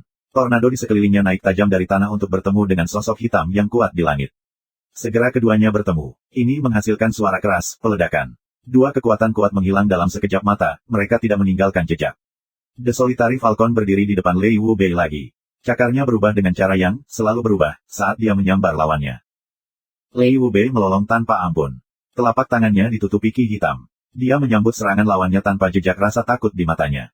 Tangan kedua pria itu bentrok beberapa ratus kali dalam sekejap. Lalu, tiba-tiba terdengar bang yang keras. Tubuh Lei Wubei terbang menjauh, sementara Solitary Falcon terhuyung mundur karena mundur. Retret terbang ini telah menciptakan jarak lebih dari 30 meter antara keduanya. Telah terjadi ledakan hebat di tempat dua kekuatan ini berselisih. Keduanya dilemparkan ke dalam retret. Jun Moxie telah bersembunyi lebih dari 60 meter. Namun, gelombang setelah ledakan telah mencapai dirinya. Faktanya, pohon tempat dia berdiri telah patah di bawah pengaruh ledakan. Itu adalah ledakan besar dan mencengangkan. Hitman Jun telah mengamati pertarungan yang menentukan antara dua master besar yang kuat ini dengan penuh minat. Selain itu, ini adalah petarung top dunia ini. Dan dia telah membandingkan mereka dengan yang dari kehidupan sebelumnya. Dia merasa bahwa dia bisa belajar banyak dengan mengamati dari sela-sela. Itu bisa membantunya menjadi lebih kuat. Dia baru saja menemukan tempat persembunyian lain ketika pohon itu pecah. Tapi, itu pecah menjadi lebih dari 10 potong. Jun Moxie tiba-tiba terlempar ke tanah. Dia jatuh dan berguling beberapa saat. Itu adalah insiden yang tiba-tiba, dan dia tidak punya cukup waktu untuk pulih. Selain itu, dia tidak bisa membantu tetapi mengeluarkan erangan rendah karena itu terjadi begitu tiba-tiba. Erangan ini memang sangat rendah volumenya. Namun, suara itu seperti guntur kedua master besar. Seseorang memata-matai mereka, dan mereka berdua sama sekali tidak menyadari kehadirannya. Kedua pria itu tidak bisa menahan diri untuk tidak berteriak serentak, siapa di sana? Keluar dan tunjukkan dirimu. Petik 2. Tuan Muda Jun tidak berani melakukannya. Dia menarik lehernya dan melarikan diri ke hutan. Dia pindah ke pohon lain ketika dia mempelajari pertarungan antara dua pria di benaknya. Dia bisa menentukan siapa pria yang relatif superior itu. Pertarungan baru saja dimulai, tetapi dia bisa melihat bahwa Solitary Falcon bukan tandingan Lei Wubei. Aku takut aku harus menderita jika dia kalah. Ini seperti pertarungan antara dua pria yang sangat kaya. Satu bertarung dengan 1 miliar, sementara yang lain bertarung dengan 1,5 miliar. Kedua pria ini kaya raya dari standar kekuatan dunia ini. Mereka sudah menghabiskan cukup banyak. Tetapi sebanyak yang mereka suka, mereka masih menyia-nyiakan uang mereka. Namun, 1 dengan 1,5 miliar akan menang jika kedua belah pihak berjuang sampai akhir. Lagi pula, dia lebih baik. Namun, Falcon ada di pihakku. Apakah aku hanya melihat tanpa daya saat dia dipermalukan? Aku rasa aku akan memberi mereka sedikit masalah. Jun Moxie tiba-tiba memikirkan sebuah rencana. Dia mendengus dingin, suaranya penuh penghinaan. Dia kemudian pindah lagi. Kedua sosok itu tiba-tiba pindah ke tempat dari mana dia mengerang dalam sepersekian detik. Namun, pelarian Yin yang menakjubkan. Dia bisa bersembunyi tepat di depan mata kedua tuan. Dua Great Master secara menyeluruh mencari di daerah itu. Mereka saling memandang dengan cemas karena mereka tidak dapat menemukannya. Kedua pria itu sangat terkejut. Bagaimana seseorang bisa menyusup begitu dekat dengan mereka? Itu juga tepat di depan mata mereka. Level Suan pria ini sama sekali tidak berada di bawah level mereka. Level Suannya bahkan mungkin lebih tinggi dari level mereka. Siapa orang ini? Apa tujuannya? Saat itu, seseorang mendengus dingin. Sepertinya orang ini memandang rendah mereka. Siapa yang akan begitu sombong? Solitary Falcon tiba-tiba muncul dalam dirinya. Dia kemudian mengutuk, Lei Wubei, kamu sangat tidak tahu malu. Kamu datang dengan seorang penolong. Aku muak denganmu. Ini sikapmu. Namun kamu menyebut diri kamu salah satu dari 8 guru besar. Petik 2. Tutup mulutmu. Lei Wubei sangat marah, aku bisa berurusan denganmu sendiri. Mengapa aku membutuhkan pelayan? Ini sebuah lelucon. Pria ini penolongmu, kan? Falcon, berhentilah menangis if pencuri, saat Andalah yang akan melakukan perampokan. Aku akan memberi kamu pelajaran. Petik 2. Kedua pria itu saling mengutuk. Tapi mereka waspada dalam hati. Satu mungkin lebih unggul dari yang lain, tetapi keunggulannya sangat terbatas. Namun, lawan mereka masing-masing dapat dengan mudah mengubah gelombang demi dirinya sendiri jika pria itu memiliki seseorang dengan kekuatan yang layak sebagai ajudan. Karena itu, kedua pria itu dengan cepat muncul dengan pikiran untuk mengakhiri pertarungan saat itu juga. Bab 275, aku akan membalas dendam. Bahkan jika kamu memiliki seorang penolong, apa yang harus aku takuti? Elang terasing tertawa nakal. Dia mendengus ketika tangannya berubah menjadi cakar cerah seperti elang. Lei Wubei, kultivasi Suanmu memang sedikit lebih baik daripada milikku. Dan aku akui ini. Namun, memenangkan pertempuran tidak hanya bergantung pada tingkat Suanki. Tetapi ini adalah hari keberuntungan kamu hari ini karena aku akan mengajarkan kamu sebuah pelajaran penting. Orang tua ini telah datang dengan langkah luar biasa. Langkah aku akan membuat tuan besar kelima, makan kotoran. Haha. Tubuh soliter elang melaju dan menjadi sangat tidak menentu ketika dia tertawa. Tubuhnya tiba-tiba berbentuk burung iblis dan hantu. Seluruh wilayah di bawah cakrawala tampak memekik ketika cakarnya menyatu dalam bentuk silang. Langkah ini menimbulkan angin kencang. Cakarnya membentuk jaringan besar sudut kedap udara yang tampaknya bisa menembus sudut manapun. Jika burung ini, seharusnya, Falcon, maka sepertinya Ghost of a Falcon telah meluncurkan serangan. 9 cakar Falcon hantu. Falcon Claw yang luar biasa. Lei Wubei tiba-tiba berteriak memuji. Dia belum pernah melihat yang seperti ini sebelumnya. Langkah ini telah menarik semua perhatiannya. Otaknya bahkan lupa untuk menyerang balik. Cici. Lei Wubei belum pernah melihat gerakan seni bela diri yang fantastis sebelumnya. Langkah ini membuatnya benar-benar bingung. Cakar soliter Falcon menimbulkan 3 luka pada tubuh Lei Wubei. Namun, Lei Wubei tidak merasa takut. Meskipun dia tidak siap menghadapi serangan ini. Dia dengan tenang mundur beberapa langkah. Solitary Falcon melolong ketika dia di atas angin. Kemudian, dia melepaskan langkah kedua.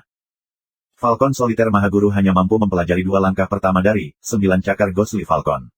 Keyakinannya meningkat ketika langkah pertama menunjukkan hasil. Oleh karena itu, ia memutuskan untuk menyerang dengan langkah kedua sementara setrika masih panas. Bang, bang, bang. Suara ledakan berasal dari tubuh Lei Wubei. Dia kemudian mengeluarkan raungan sengit dan mulai mengumpulkan Suanki dalam jumlah yang sangat banyak. Suanki mulai melonjak seperti tsunami. Lei Wubei adalah guru besar kelima. Dia tidak bisa membiarkan dirinya terdorong ke kondisi seperti itu saat melawan Solitary Falcon. Dia tidak berusaha menahan diri saat melepaskan jari dinginnya. Ada ledakan keras dan kedua pria itu tersandung mundur. Lei Wubei sangat terkejut ketika dia melihat dadanya dan melihat 5 telapak tangan berdarah. Lalu, dia mendongak, apa nama teknik Falcon Claw yang luar biasa ini? Ada berapa langkah? Petik 2. Wajah Solitary Falcon memerah, dan dadanya naik dengan cepat. Dia menjawab dengan dingin, bagaimana teknik baru aku terasa, ya. Itu disebut 9 cakar Ghostly Falcon. Seperti namanya, ini memiliki 9 langkah. Bagaimana kamu menyukai pelajaran kamu? Iya. Petik 2. 9 langkah. Jadi langkah luar biasa ini memiliki 9 langkah. 9 cakar Ghostly Falcon. Itu layak untuk nama, Ghostly Falcon. Lei Wubei mengerang dengan tertekan. Dia kemudian menambahkan, Solitary Falcon, kamu berbeda dari sebelumnya. Orang tua ini tidak tertarik berlama-lama denganmu hari ini. Jadi aku membuang masalah ini untuk saat ini. Tapi aku akan menemukanmu kapanpun aku mau. Petik 2. Solitary Falcon tertawa terbahak-bahak, kamu dapat mencari senior kamu kapanpun kamu ingin merasakan keterampilannya yang baru dan unik. Solitary Falcon, kami berdua disebut 8 master besar. Jadi aku akan memberi kamu peringatan. Jauhi keluarga Jun. Lei Wubei mendengus, keluarga Jun telah memprovokasi 2 entitas yang kuat. Dan sekarang mereka telah menambahkan patua ini ke daftar itu juga. Tampaknya perlu mengambil tindakan terhadap mereka. Orang tua ini tidak ingin melihat kamu di sana ketika dia memusnahkan seluruh keluarga mereka. Kalau tidak, aku ragu aku akan melepaskanmu juga. Petik 2. Musnahkan keluarga Jun. Bagaimana? Solitary Falcon mendengus dingin, mengapa Solitary Falcon harus mendengarkan omong kosong ini ketika dia dapat menyortir Lei Wubei dengan mudah? Dan kamu tidak akan menunda masalah ini jika kamu bisa melawan 9 cakar hantu Falcon, aku. Petik 2. Kamu tidak tahu bagaimana cara menyesal. Kamu selalu bertindak begitu sembrono. Petik 2. Lei Wubei mendengus saat dia menundukkan kepalanya. Kemudian, tubuhnya bangkit dan tiba-tiba menghilang. Lei Wubei telah memutuskan untuk bertindak ketika dia melihat kekhasan situasi. 9 cakar Ghostly Falcon, Solitaire Falcon adalah langkah yang sangat aneh dan tidak terduga. Selain itu, setiap langkah lebih kuat dari yang sebelumnya. Dia merasa sangat terancam oleh langkah ini. Dia tidak memiliki kepercayaan diri untuk muncul sebagai pemenang seperti sebelumnya. Selain itu, Great Master peringkat terendah dikenal karena kecepatannya. Oleh karena itu, akan sangat sulit bagi Lei Wubei untuk melarikan diri jika Solitary Falcon memiliki pelayan yang kuat dalam mendukung. Petik 2. Karena itu, Lei Wubei membuat keputusan cepat dan melarikan diri. Solitary Falcon terdiam untuk sementara waktu. Dia kemudian menghela nafas, yah, itu tadi panggilan akrab. Lawannya berada di peringkat kelima di antara 8 besar master karena suatu alasan. Tampaknya kedua pejuang telah melakukan hal yang sama baiknya dalam pertempuran ini. Namun, Solitary Falcon sadar bahwa dia akan kalah. 9 cakar Ghostly Falcon, miliknya diakui sangat berhasil. Namun, dia tidak diragukan lagi akan berada dalam situasi yang sulit setelah lawan meningkatkan output kekuatannya saat pertarungan berlangsung. Dia sudah menggesek bagian bawah belalainya trik, dan hampir habis. Namun, lawannya baru saja mulai melepaskan jari dinginnya. Langkah kedua dari 9 cakar Ghostly Falcon, yang unik telah mendominasi untuk sementara waktu, tidak ada lagi. Selanjutnya, telah terjadi kejadian misterius. Kedua pria itu telah mencari di seluruh pinggiran, tetapi tidak dapat menemukan jejak kehadiran penonton ini. Kedua pria itu kehilangan semangat untuk bertarung setelah insiden itu. Mereka takut seorang nelayan akan menangkap kedua ikan yang bertarung itu, satu. Dan nelayan memiliki keuntungan besar dalam situasi ini, fakta ini tidak bisa dilawan. Seandainya kedua pria itu menderita luka serius selama pertempuran, pihak ketiga bisa menukik dan meraih kemenangan. Dia bisa menyerang dan membunuh kedua Great Masters. Bagaimana mungkin dia mencoba sesuatu yang gila? Siapa orang yang sangat misterius ini? Karena itu, kedua pria itu memikirkan hal yang sama, dan menyerah pada pertarungan. Aku takut aku akan dipermalukan jika aku tidak melakukan gerakan Claw Ghostly Falcon ini. Pemahamanku baru-baru ini tentang langkah kedua sangat penting. Lei Wubei jauh lebih kuat dariku. Dia benar-benar layak disebut master yang paling berdarah dingin. Aku berterima kasih kepada orang yang membuat keributan itu, terlepas dari niat yang mungkin dia simpan. Tampaknya dia perlu belajar lebih banyak tentang 9 cakar Ghostly Falcon. Sangat penting bahwa dia cepat menguasai langkah itu tanpa penundaan. Solitary Falcon menghela nafas, dan kemudian dengan cepat pergi. Tuan Muda Jun telah pergi sebelum dua tuan besar. Jun Moxie meledak dengan amarah pada saat itu. Hitman Jun sangat marah pada Lei Wubei. Benar, keluarga kami memang telah mendatangkan dendam dari dua organisasi yang kuat. Namun bukan berarti, siapapun, bisa datang dan menginjak kita sesuka mereka. Kata-katanya yang tepat adalah, keluarga Jun telah memprovokasi dua entitas yang kuat. Dan sekarang mereka telah menambahkan patua ini ke daftar itu juga. Tampaknya perlu mengambil tindakan terhadap mereka. Orang tua ini tidak ingin melihat kamu di sana ketika dia memusnahkan seluruh keluarga mereka. Kalau tidak, aku ragu aku akan melepaskan kamu juga. Pikiran kata-kata Lei Wubei saja telah membakar perut Jun Moxie. Ini adalah ancaman yang jelas bagi Falcon Solitaire untuk meninggalkan keluarga Jun. Sial, aku entah bagaimana telah menipu guru besar untuk datang dan melindungi sisiku. Jadi bagaimana jika kamu adalah guru agung kelima? Omong kosong, kamu hanyalah guru kelima, namun kamu berani menentang aku. Bahkan jika kamu adalah maha guru, Yun Bei Chen. Apa yang dapat kamu lakukan? Aku akan membunuhmu. Kesempatan pertama yang kudapat. Kenapa menunggu kesempatan? Ayo main sekarang. Mari kita lihat siapa yang mengalahkan siapa. Jun Moxie penuh amarah, kebencian ekstrim telah menumpuk di ususnya. Sialan Patua, kamu memiliki 10 peserta magang, dan 4 dari mereka sudah mati. Sepertinya itu belum cukup, aku tidak bisa memilah kamu untuk saat ini. Aku juga tidak dapat menangani sisa magang Sky Swan kamu. Namun, aku dapat membunuh murid kamu yang lumpuh. Kamu pikir itu akan sulit bagi aku? Jadi hatimu sakit untuk mendiam muridmu. Maka tuan muda ini akan membuat hatimu sakit sekali lagi. Jun Moxie sangat ugal-ugalan. Hitman Jun tidak bisa mengatur leluhur keluarga Jun, memiliki bola tidak membuat kamu menjadi pria. Roh yang tak tertahankan yang tak tertandingi yang melakukannya. Petik 2. Baik, aku akan kirim mereka ke nenek moyang mereka. Jun Moxie mengutuk amarah saat dia melepaskan Yin Yang Escape dengan kecepatan penuh. Dia melesat kembali ke kota seperti gumpalan asap. Tujuan yang diinginkannya adalah kediaman keluarga Li. Aku tidak peduli apakah omong kosongmu itu peringkat kelima atau keenam dalam daftar guru agung. Aku akan membuatmu menangis hari ini. Aku akan merobohkanmu dan mengubahmu menjadi layang-layang. Kecepatannya meningkat secara eksponensial karena kemarahannya. Dia mencari Li Residence secara menyeluruh, tetapi tidak dapat menemukan siapapun. Apakah tidak ada yang tinggal di kediaman keluarga Li? Ini sangat mengkhawatirkan. Apa yang terjadi? Tuan Muda Jun menggaruk kepalanya setelah menemukan tempat itu sepi. Akhirnya, dia menginjak kakinya dengan organisasi dan kemudian menyusup ke tanah tempat tinggalnya. Dia dengan hati-hati mencari sementara dia mendengarkan suara giveaway ke kamar pribadi yang tersembunyi. 1 putaran tempat tinggal, 2 putaran, lalu akhirnya. Sebuah suara aneh menarik perhatian Jun Mosie. Petik 2. Busur panah Swan Beast sangat penting.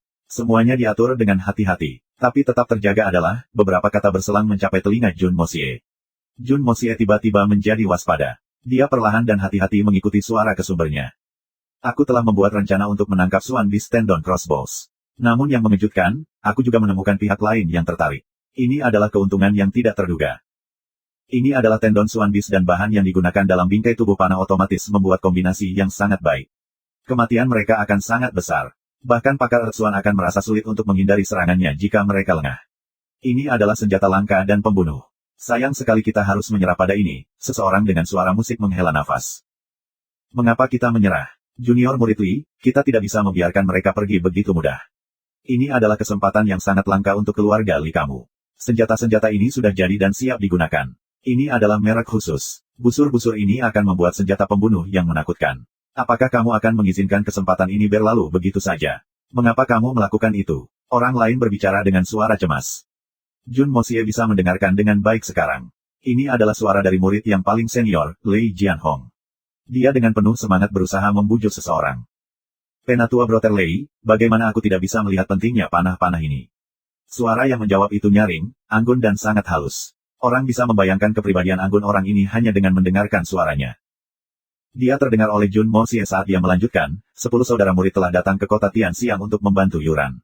Tetapi aku tidak melakukan apapun untuk guru sebagai balasannya. Namun, aku hanya menerima bantuan guru dan kasih sayang senior aku. Aku benar-benar malu. Dan 4 senior aku telah pergi ke surga karena masalah aku. Dan 3 senior aku telah benjolan hidup-hidup. Adik kecil sangat menyesal. Apa hak adik kecil ini untuk memaksakan dirinya di depan seniornya? Jika beberapa kemalangan menimpa saudara-saudara senior lagi. Bukankah perilaku Li kamu ranah lebih buruk daripada binatang buas? Petik 2. Junior murid Li, mengapa kamu berbicara seperti kita adalah orang asing? Kami adalah murid saudara. Masalahmu adalah urusan kami. Lei Jianhong menjawab dengan cemas. Dan jika busur panah ini berakhir dengan pangeran kedua, surga tahu apa yang akan dilakukan orang idiot itu. Ini bisa berubah menjadi ancaman besar. Keluarga Juni tidak akan menjadi satu-satunya yang terpengaruh jika pangeran kedua berhasil. Keluarga Li kamu juga akan terpengaruh. Bersama dengan kekuatan berpakaian besi kaisar. Bagaimana bisa kamu tidak melihat ini? Murid junior. Hal ini menuntut tindakan segera. Kamu selalu bersikap tegas. Mengapa kamu menjadi sangat sensitif pada saat yang begitu penting? Petik 2. Bab 276, aku belum puas. Tidak, kakak. Tapi kakak juniormu menghargai perasaanmu. Li Yuran tampak sedih saat dia menggelengkan kepalanya. Saudari Penatua, tahukah kamu? Ketika aku menutup mata di malam hari, aku melihat 4 senior berdiri di depan aku. Mereka bermandikan darah dan dipenuhi bekas luka. Li Yuran, malu menghadapi mereka. Pangeran kedua akan menggunakan seluruh kekuatannya untuk mengawal busur panah ini ke ibu kota. Jumlah pakar rahasia akan terlalu banyak untuk dihitung. Jika sesuatu yang buruk terjadi pada kamu, kakak lelaki, adik lelaki kamu. Mungkin juga, mati. Petik 2. Jun Mosie tidak bisa menahan kutukan dari dalam ketika dia mendengar desahan emosional itu.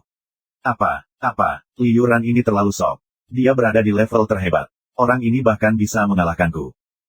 Mengapa Anda dengan sengaja menyebutkannya kepada mereka jika Anda tidak ingin mereka mengambil tindakan? Anda baru saja memberitahu mereka rasionalitas dan ancaman dari tindakan ini. Dan kemudian Anda menyatakan keinginan Anda untuk tidak berpartisipasi di dalamnya. Tapi sekarang mereka tidak akan berhenti tidak peduli seberapa keras kamu mencoba untuk menahan mereka. Mereka akan tersentuh ketika kata-kata Anda menyampaikan bahwa Anda tidak ingin mereka pergi. Sedemikian rupa sehingga mereka bahkan mungkin pergi tanpa memberi tahu Anda. Skema ini luar biasa, dan aku meremehkan bocah ini sebelumnya. Kamu ingin mereka menjadi umpan meriam untukmu. Tapi Anda ingin mereka tergerak cukup untuk menjadi sukarelawan sendiri. Anda ingin mereka merasa bahwa mereka berutang kepada Anda. Dan Anda ingin mereka merasa bahwa kepedulian Anda terhadap mereka akan menyebabkan masalah besar bagi Anda. Kamu panas dan mati rasa, pada saat yang sama. Anda berpura-pura menjadi nyata saat Anda berpura-pura. Itu sudah pasti. Bagaimana mungkin? Teriak tiga suara bersamaan. Bagaimana kita dapat duduk dan menonton ketika keluarga adik lelaki kita mengalami situasi yang berbahaya? Lalu apa kita? Orang seperti apa yang Little Brother memperlakukan kita? Kami akan bersantai hanya setelah keluarga Lee memperoleh busur itu. Hal ini tidak perlu banyak pertimbangan. Sudah diputuskan. Ketika saatnya tiba, kita bertiga akan bertindak. Kami akan memenangkan Swan Beast Crossbows untuk Lee Yuran, kami akan menyerahkannya kepada kamu.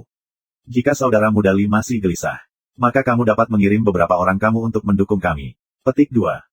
Kakak sulung. Kakak kedua. Kakak-kakak, Lee Yuran tampaknya tak bisa berkata apa-apa. Namun, dia juga tampak semakin tegas. Tapi bagaimana tanggapan adikmu?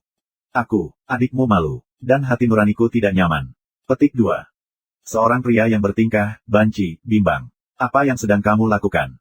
Kamu menentukan lalu mengapa kamu tidak pergi ke tempat itu. Ini rupanya suara senior perempuan, adik Lee. Mengapa kamu tidak membiarkan kami pergi? Apakah kamu ingin kami menonton sementara keluarga Lee kamu perlahan-lahan turun ke dalam bahaya? Petik 2. Guru sangat murah hati. Aku tidak akan membiarkan Penatua Sister dan saudara Penatua berjalan dalam bahaya. Lee kamu berlari dapat terdengar mengucapkan kata-kata ini. Sepertinya dia benar-benar menggertakkan giginya.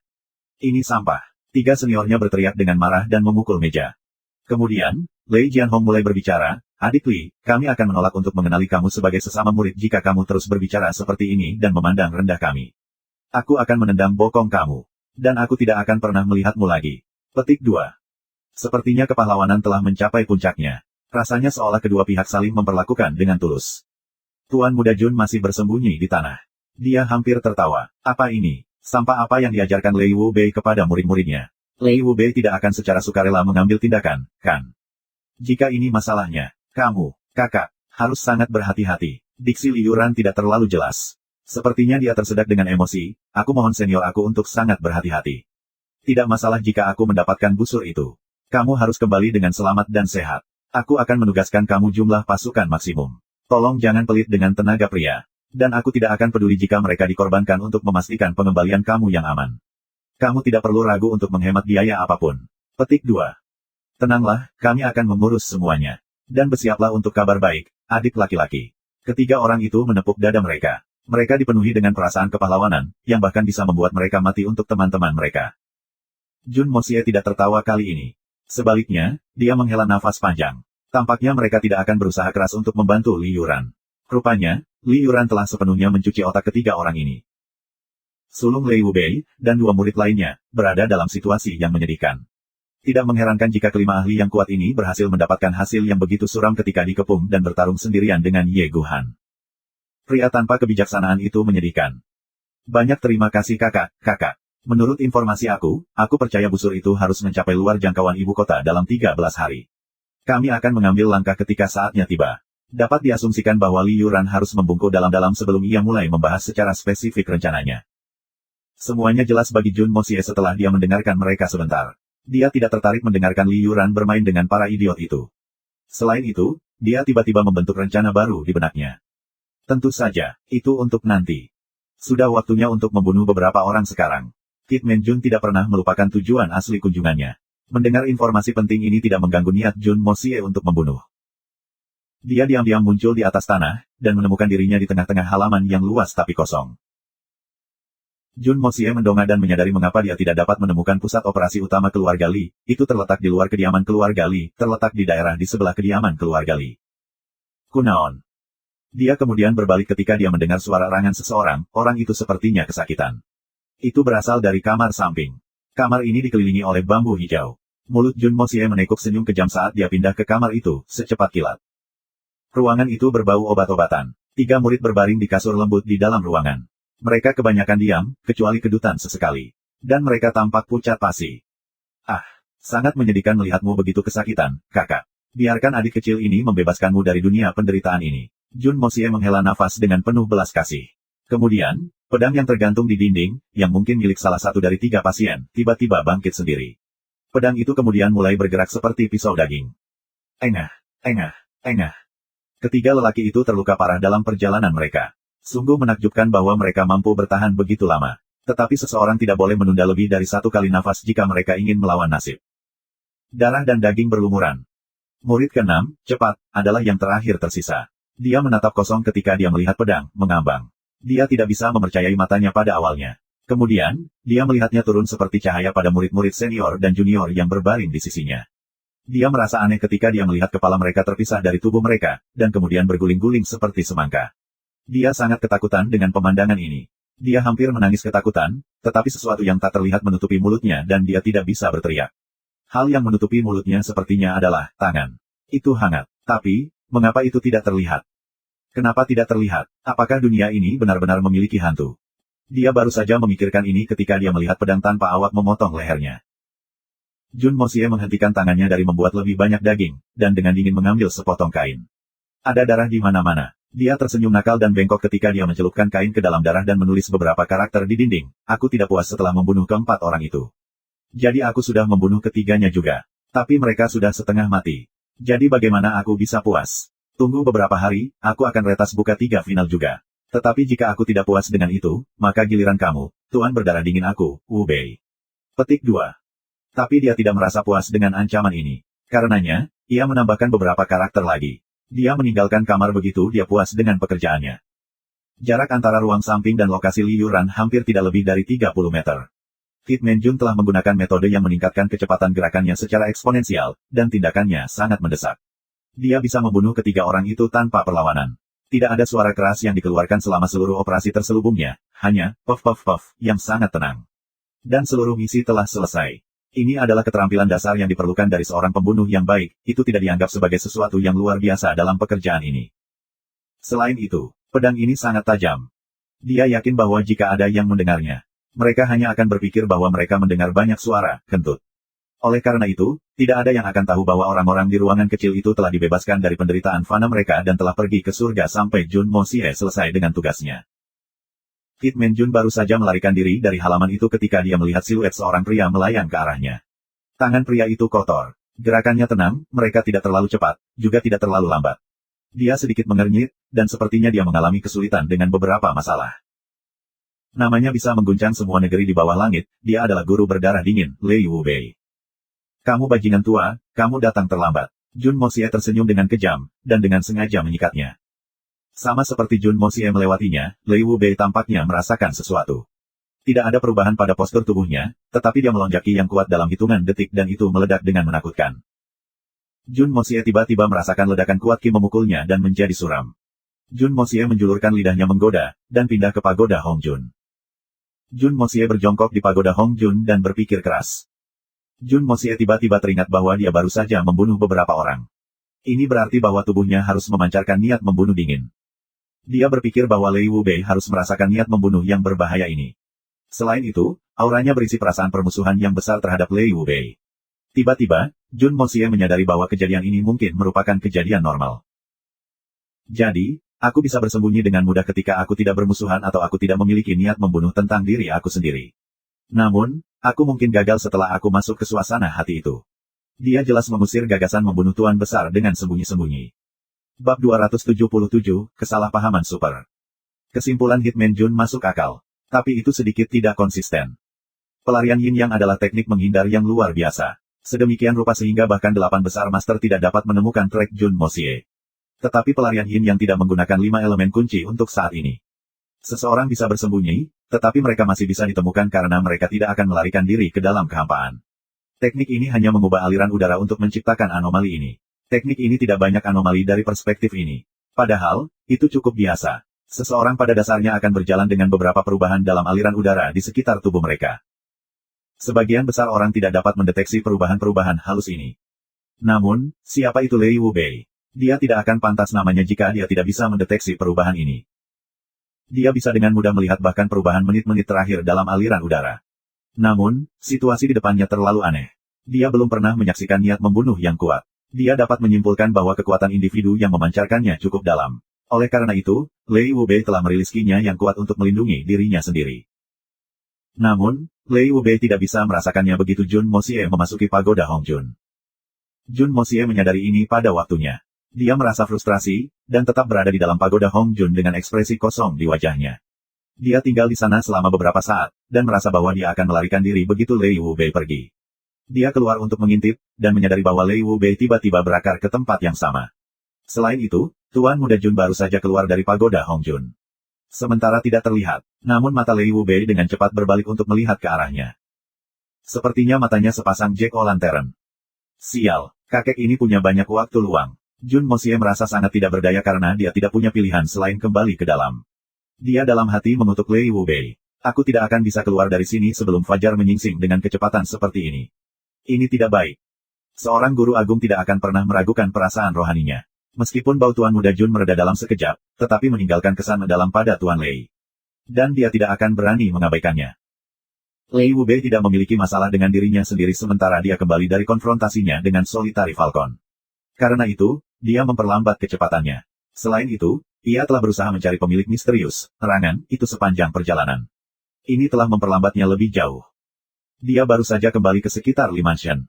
Tapi dia tiba-tiba merasakan niat membunuh yang haus darah begitu dekat dengan tubuhnya sendiri. Dia tidak punya pilihan selain memobilisasi Suan Qi-nya saat dia bersiap untuk beraksi pada pemberitahuan kedua. Dia jelas merasakan niat membunuh yang tajam itu. Ini menakutkan. Hanya pembunuh bayaran dunia yang memiliki kemampuan untuk mengeluarkan niat membunuh yang intens. Niat membunuh yang ganas seperti itu bahkan bisa membunuh seorang guru besar sepertiku. Karenanya, Lei Wubei tidak berani mengabaikannya. Dia melepaskan tekanan spiritualnya yang kuat, dan kemudian menunggu dengan waspada. Niat membunuh pembunuh bayaran dan aura pembunuh jauh melebihi orang biasa. Dan Jun Mosie sangat menyadarinya. Kekuatannya mungkin tidak terlalu tirani. Namun, itu tidak menurunkan niat pembunuhannya. Lei Wubei berkonsentrasi keras saat dia tetap di sana diam, tenang dan tidak bergerak. Niat membunuh yang dingin itu tiba-tiba menghilang, dan semuanya tenang kembali. Sebenarnya, tidak ada tanda-tanda bahaya. Aku tidak dapat menemukan keanehan. Apakah aku membayangkannya? Tapi mengapa aku membayangkan sesuatu seperti ini?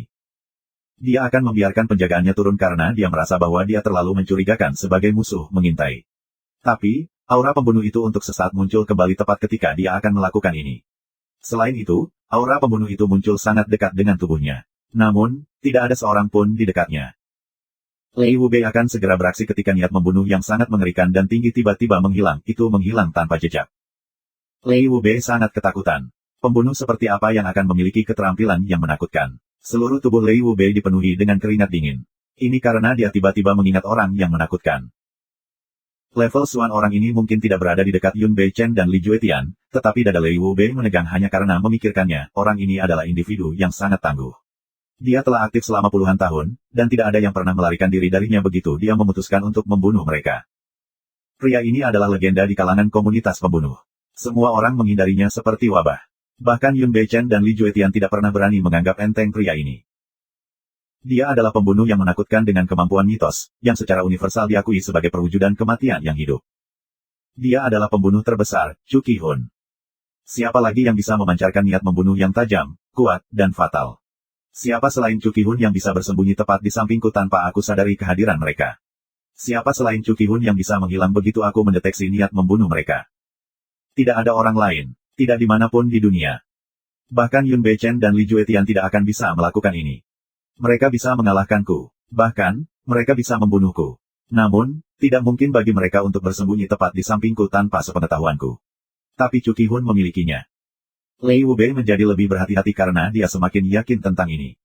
Dan semakin dia berhati-hati, semakin kuat rasa takutnya. Manusia selalu penuh dengan keraguan dan ketakutan ketika dia menghadapi yang tidak dikenal. Dan sang guru besar tidak terkecuali. Terutama karena dia sadar bahwa dia menghadapi musuh yang tangguh yang tidak bisa dia kalahkan. Lei Wubei yakin bahwa level dan kekuatan Suannya sama sekali tidak di bawah Chu Qi-hun. Namun, Chu Qi-hun dikenal suka melakukan langkah pertama, sangat tak terduga pada saat itu. Biaya yang sangat mahal bagi Tuan Lei untuk tertangkap basah. Disergap oleh seseorang dari tingkat yang sama bukanlah lelucon. Lei Wubei agak takut. Chu Qi-hun dianggap sebagai mahaguru seni, tetapi dia tidak diperhitungkan di antara 8 besar masalah.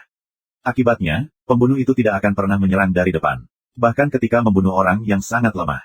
Sedemikian rupa sehingga bahkan orang yang Chu Qi-hun bisa kalahkan dengan menghembuskan udara padanya. Tidak pernah diserang secara langsung. Pembunuh tertinggi ini sangat teliti dari standar pembunuh. Dia tidak pernah meninggalkan seutas benang pun. Kemampuannya telah mencapai titik kelainan. Namanya bisa membuat orang merinding. Ini adalah alasan utama mengapa Assassin Agung tidak pernah mendapatkan ketenaran publik seperti Eight Great Masters. Meskipun Chu Qi-hun tidak dianggap sebagai salah satu dari 8 besar guru, tetapi dia adalah orang yang paling menakutkan di dunia ini. Ini adalah fakta yang terkenal. Bahkan Eight Great Master setelah secara terbuka menerima ini. Lei Wubei memperhatikan sekelilingnya saat dia berbicara dengan suara rendah, apakah orang yang tiba di assassin tertinggi? Kakak-kakak Chu Ki-hun. Aku tidak tahu pelanggaran apa yang aku lakukan bahwa Penatua Brother Chu Ki-hun secara pribadi telah tiba untuk aku. Dan merupakan suatu kehormatan besar telah ditanggapi dengan begitu serius. Tapi kami berdua termasuk dalam jajaran tertinggi. Jadi saling menyapa sebelum bertarung sampai mati tidak akan membahayakan, kan? Ada keheningan di sekitar ketika angin musim gugur bersiul, daun-daun mati jatuh dan berputar ke udara. Tetapi tidak ada jawaban. Jika seseorang menjawab, maka itu berarti hantu benar-benar ada. Satu-satunya penonton tidak punya pilihan selain bersembunyi di pagoda Hongjun. Individu yang bersembunyi di dalam pagoda Hongjun jelas-jelas adalah Jun Mosie. Namun, Hitman Jun telah memutuskan untuk tidak mengucapkan sepatah kata pun. Dia bersemangat melihat ke depan untuk melihat Lei Wubei salah paham situasi. Semakin besar kesalahpahaman, semakin baik bagi Tuan Muda Juni. Tidak akan Penatua Brother Chu memberiku wajah. Lei Wubei menggertakkan giginya. Suaranya penuh kemarahan. Apakah kakak tua berubah pikiran? Bukankah dia akan bertarung denganku sampai mati? Petik 2. Tidak ada suara yang dikeluarkan sebagai balasan. Lei Wubei menjadi tenang, tetapi sikapnya terus menjadi lebih mengesankan. Dia berbicara dengan suara yang dalam, kedengarannya mirip dengan ketenangan sebelum ledakan vulkanik. Hehe. Apakah Penatua Brother Chu takut menghadapi Lei Wubei? Tidak apa-apa, kakak Penatua dapat kembali kapanpun dia mendapatkan kepercayaan dirinya. Aku akan sangat menantikan untuk melihat kamu lagi. Petik 2. Dia sudah selesai berbicara. Kemudian, tubuhnya berubah menjadi naga roh yang melonjak menuju surga ke-9, dan menghilang tanpa jejak. Jun Mosie melangkah keluar dari ketiadaan pagoda Hongjun saat Lei Wubei pergi. Dia telah mengulurkan setengah kepalanya untuk mendengarkan kata-kata Lei Wubei. Dia hampir tertawa terbahak-bahak ketika Lei Wubei menyapa udara dengan nada serius. Namun, dia terpesona ketika menyadari bahwa sesama pembunuhnya menikmati reputasi yang mengerikan di antara para guru agung. Sedemikian rupa sehingga pemikiran tentang dirinya saja telah mengkhawatirkan Tuan kelima dari 8 guru agung. Faktanya, Tuan berdarah dingin tampak ketakutan. Assassin agung ini pasti luar biasa. Fakta bahwa seorang pembunuh dapat memiliki efek ini adalah sebuah pencapaian pada dirinya sendiri. Jun Mosie kembali ke rumah dengan santai dan tidak terkendali sambil mengagumi. Lei Wubei dengan cepat tiba di halaman kecil. Tubuhnya melayang ketika dia membuka gerbang. 4 orang di dalam berdiri saat melihatnya, dan menyambutnya dengan hormat. Tuan, kamu telah kembali. Lei Wubei mendengus dingin. Wajahnya tanpa ekspresi saat dia duduk. Tuan, apa hasil dari perjalanan ini? Bisakah kita menganggap bahwa guru telah memberi pelajaran soliter Falcon? Lei Jianhong adalah putra Lei Wubei. Namun, dia tidak pernah memanggilnya sebagai Bapak di depan teman-temannya. Ini untuk menunjukkan persamaan perlakuan. Tapi, dia adalah satu-satunya orang di dalam ruangan yang memiliki keberanian untuk mengajukan pertanyaan ini. Masalah ini rumit, kita akan membahasnya nanti. Lei Wubei mengucapkan kata-kata ini dengan serius. Kamu lebih berhati-hati dengan tindakanmu dari sekarang.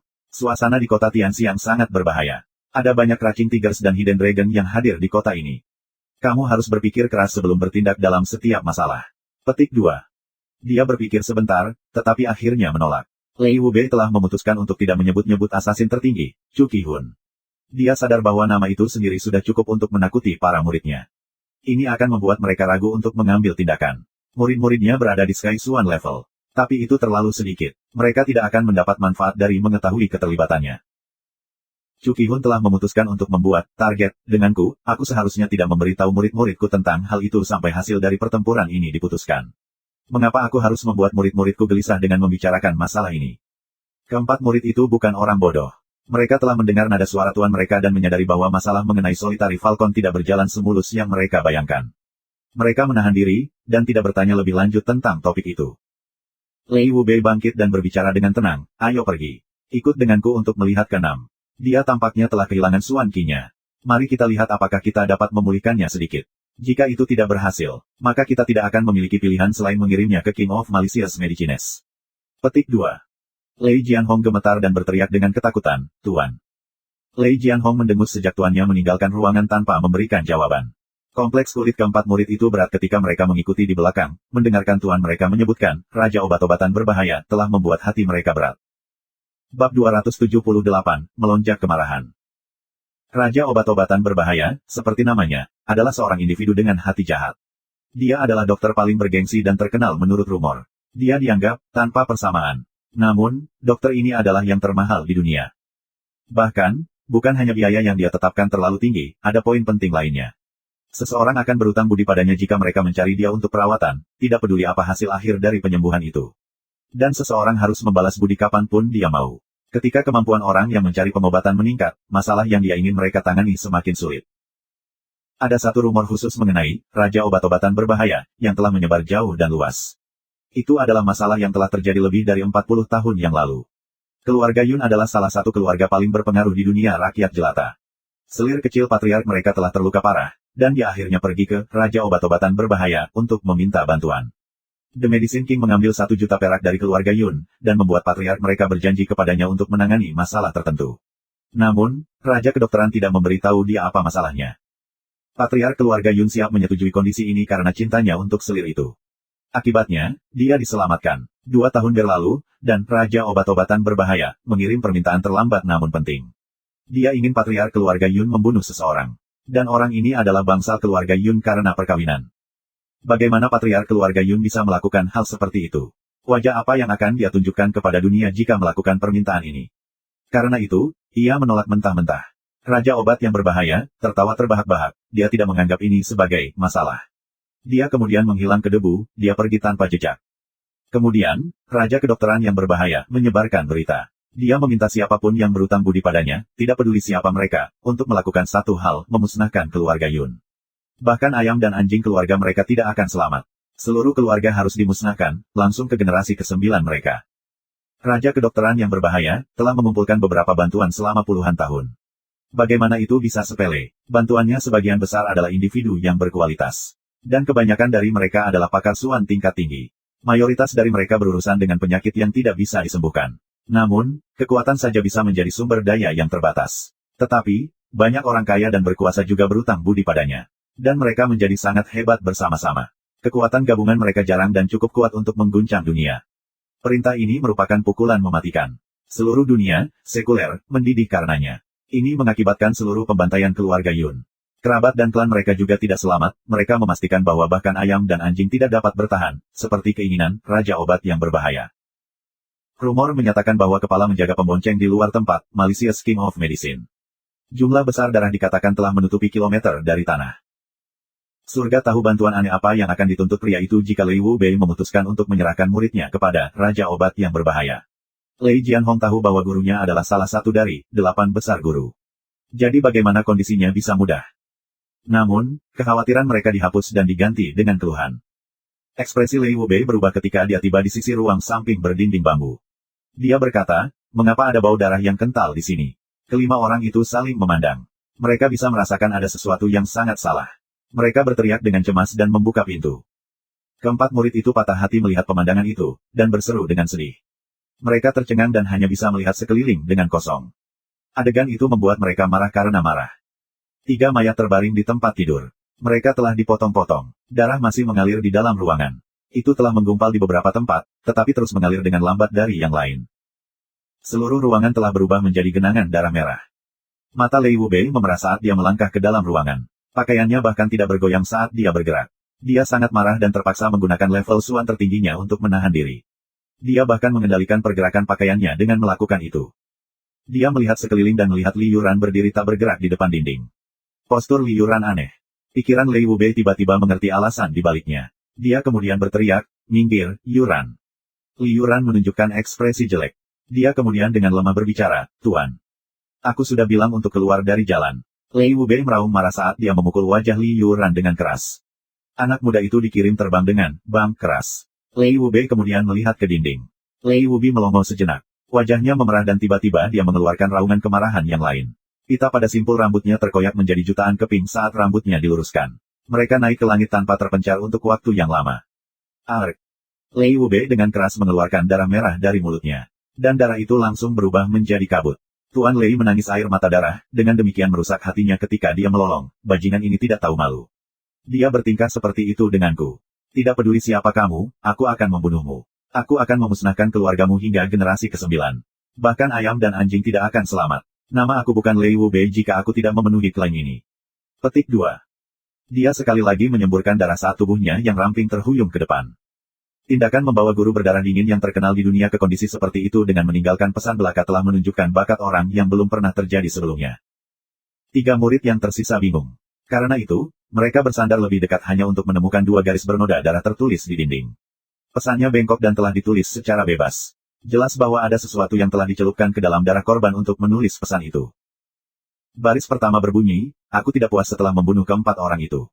Jadi aku sudah membunuh ketiganya juga. Tapi mereka sudah setengah mati. Jadi bagaimana aku bisa puas? Tunggu beberapa hari, aku akan retas buka 3 final juga. Tetapi jika aku tidak puas dengan itu, maka giliran kamu, Tuan berdarah dingin aku, Wu Bei.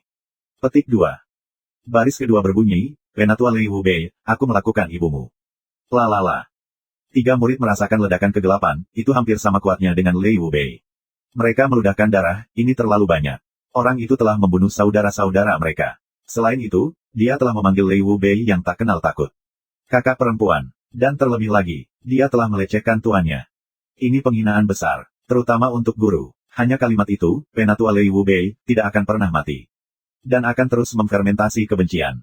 Orang itu tidak hanya membunuh saudara-saudara kita, tetapi dia juga telah menghina leluhur guru. Tingkah laku pria itu sangat jahat dan keji. Tuan, keempat murid cemas berlutut serentak. Mereka merangkak 2 langkah ke depan. Mereka kemudian berpegangan pada kaki Lei Wu Bei dan menangis.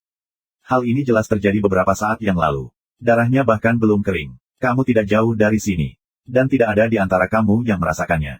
Siapa yang bisa memberitahu aku alasannya? Petik 2. Tubuh Lei Wu Bei bergoyang sebentar. Kemudian, dia tiba-tiba menjadi marah dan melepaskan 4 tendangan pada individu yang berlutut. Mayat keempat murid itu terbang ke udara, dan mereka mulai muntah darah dengan keras. Limbah. Kalian berempat adalah sia-sia. Tuan berdarah dingin, Lei Wu Bei, meledak. Dia tidak pernah menunjukkan kemarahan seperti itu dalam hidupnya. Matanya merah, dan ekspresinya menakutkan dan menakutkan. Sepertinya dia sedang mencari seseorang untuk menyerang. Bang! Seluruh suanki Lei Wu Bei meledak sekaligus. Itu bertabrakan dengan atap ruangan. Atapnya pecah dan membubung tinggi ke langit malam, hampir seperti payung mengambang. Dindingnya roboh, berubah menjadi debu tipis dan menghilang. Hutan bambu di luar ruangan tampak seperti dilanda tornado. Itu telah dicabut dan dibuang ke udara sebelum dihancurkan. Lei Wu Bei masih belum beranjak dari tempatnya. Tapi, hatinya perlahan mulai tenang. Dia kemudian memikirkan kemungkinan. Satu-satunya alasan yang bisa menjelaskan masalah ini adalah mata Lei Wu Bei telah berubah menjadi genangan darah yang dalam. Dia menarik napas panjang. Dia kemudian berbicara sangat lambat, tapi suaranya penuh kebencian. Chu Qihun. Kamu dan aku tidak bisa hidup berdampingan di dunia ini lagi. Aku akan membunuhmu. Lei Wu Bei mendongak dan mengeluarkan raungan panjang. Itu mirip dengan kera mitos yang menangis di malam hari, sangat sedih dan melengking. Raungan panjang itu sangat keras. Itu menyebar jauh dan luas. Warga kota Tianxiang telah mendengarnya dengan keras dan jelas. Itu bergema tanpa henti di nada rendah. Setiap orang di kota Tianxiang terbangun dari tidurnya ketakutan dan gelisah tanpa pengecualian. Gelombang tempat tinggal Jun Gelombang. Solitary Falcon menanggalkan pakaian dan duduk. Dia mengerutkan kening dan dengan marah memandang ke arah dari mana auman itu datang. Dia kemudian mengutuk, pembunuhan. Da Asteris N kamu menjerit 2 kali malam ini. Kamu bingung atau apa? Da Asteris N kamu. Semakin tua usia kamu, semakin sakit kamu. F Asteris cek kamu paman tua. Kenapa kau menekanku? Dan, penargetan Chu Qihun ini, apakah kamu ingin mempercepat kematian kamu? Solitary Falcon mengutuk sebentar, lalu berbaring. Jun Moxie ada di dalam kamarnya ketika dia mendengar raungan panjang itu. Dia memutar matanya dan bergumam, aku harus menulis seluruh puisi. Sayangnya, bahasa aku sangat terbatas. Karenanya, aku tidak bisa menulisnya. Lei tua, kata-kata yang aku tinggalkan kepada kamu kurang dalam bakat sastra, tetapi itu pasti mudah dimengerti. Namun, kamu tidak perlu tersentuh secara emosional. Oh, aku lupa menyebutkan nama sesama pembunuh bayaranku. Bagaimana kamu memutuskan itu adalah dia? Hal ini bukan urusan Master Chu, itu adalah pekerjaan aku.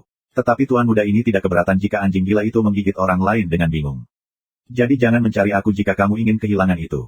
Petik 2. Dia dalam suasana hati yang bahagia. Jadi dia terkikik sebentar. Tetapi tuan muda Jun yang berbakat, sangat lelah setelah seharian bekerja keras. Karena itu, ia berbaring dan jatuh tertidur lelap. Jun Moxie membayangkan beberapa mimpi yang menyenangkan sepanjang malam. Bahkan ada satu di mana ia berada di dalam sumber air panas. Dan dia dikelilingi oleh keindahan yang luar biasa, masing-masing dapat menyebabkan kejatuhan suatu negara. Mereka murni dan cantik, namun mereka memiliki satu karakteristik yang sama. Mereka telanjang dan masing-masing dari mereka diam-diam mengundangnya. Namun, Kit Man Jun merasa agak aneh meskipun dia hanya bermimpi. Aku tidak sadar bahwa seseorang dapat menghasilkan mimpi seperti itu dalam kehidupan sehari-hari. Tampaknya moralku merosot setiap hari. Tampaknya bahkan tuan-tuan tidak dapat mengatasi ini. Ini menyiratkan kejatuhan yang signifikan dari rahmat moralitas. Dia tiba-tiba berubah menjadi harimau. Wajar jika harimau mengkonsumsi makanannya begitu memasuki hutan.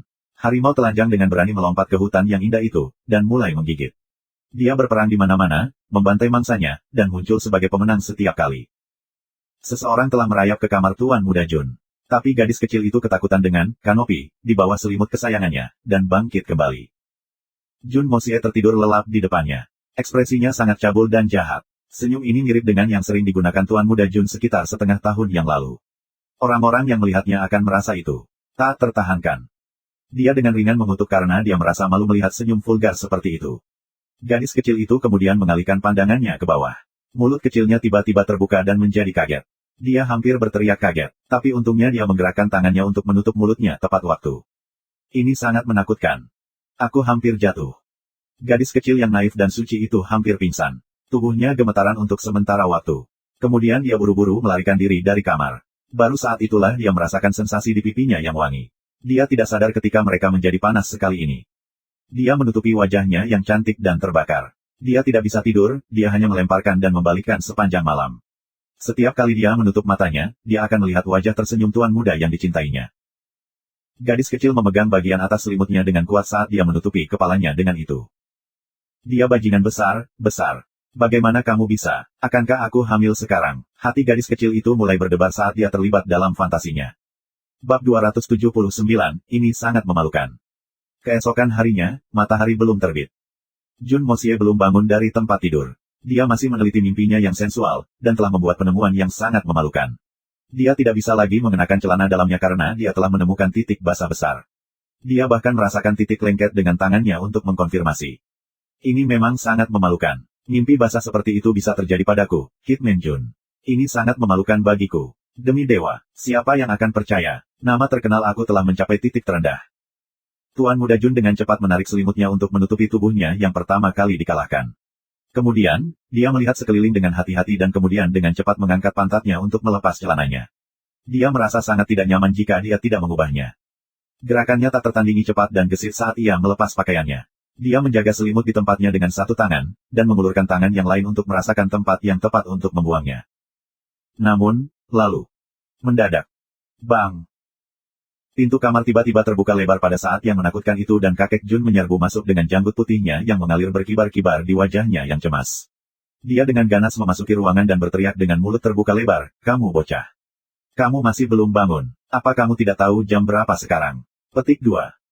Dia telah bertemu dengan seseorang pada saat yang sangat memalukan karena kecelakaan murni. Untungnya, itu laki-laki, orang tua. Jun Mosie merasa ingin mati. Tangannya terulur dan dia menarik selimut itu kembali seperti kilat. Dia kemudian berulang kali berjanji dari bawah sampul itu, "Aku akan bangun. Aku akan bangun, tapi kamu keluar dulu." Petik 2. Apa yang kau pegang di tanganmu? Kakek Jun curiga, dan bukan saja dia tidak pergi. Dia malah mengambil 2 langkah ke depan. Dia kemudian mengerutkan kening dan melotot marah sebelum dia berteriak, "Keluarkan dan biarkan orang tua ini melihat."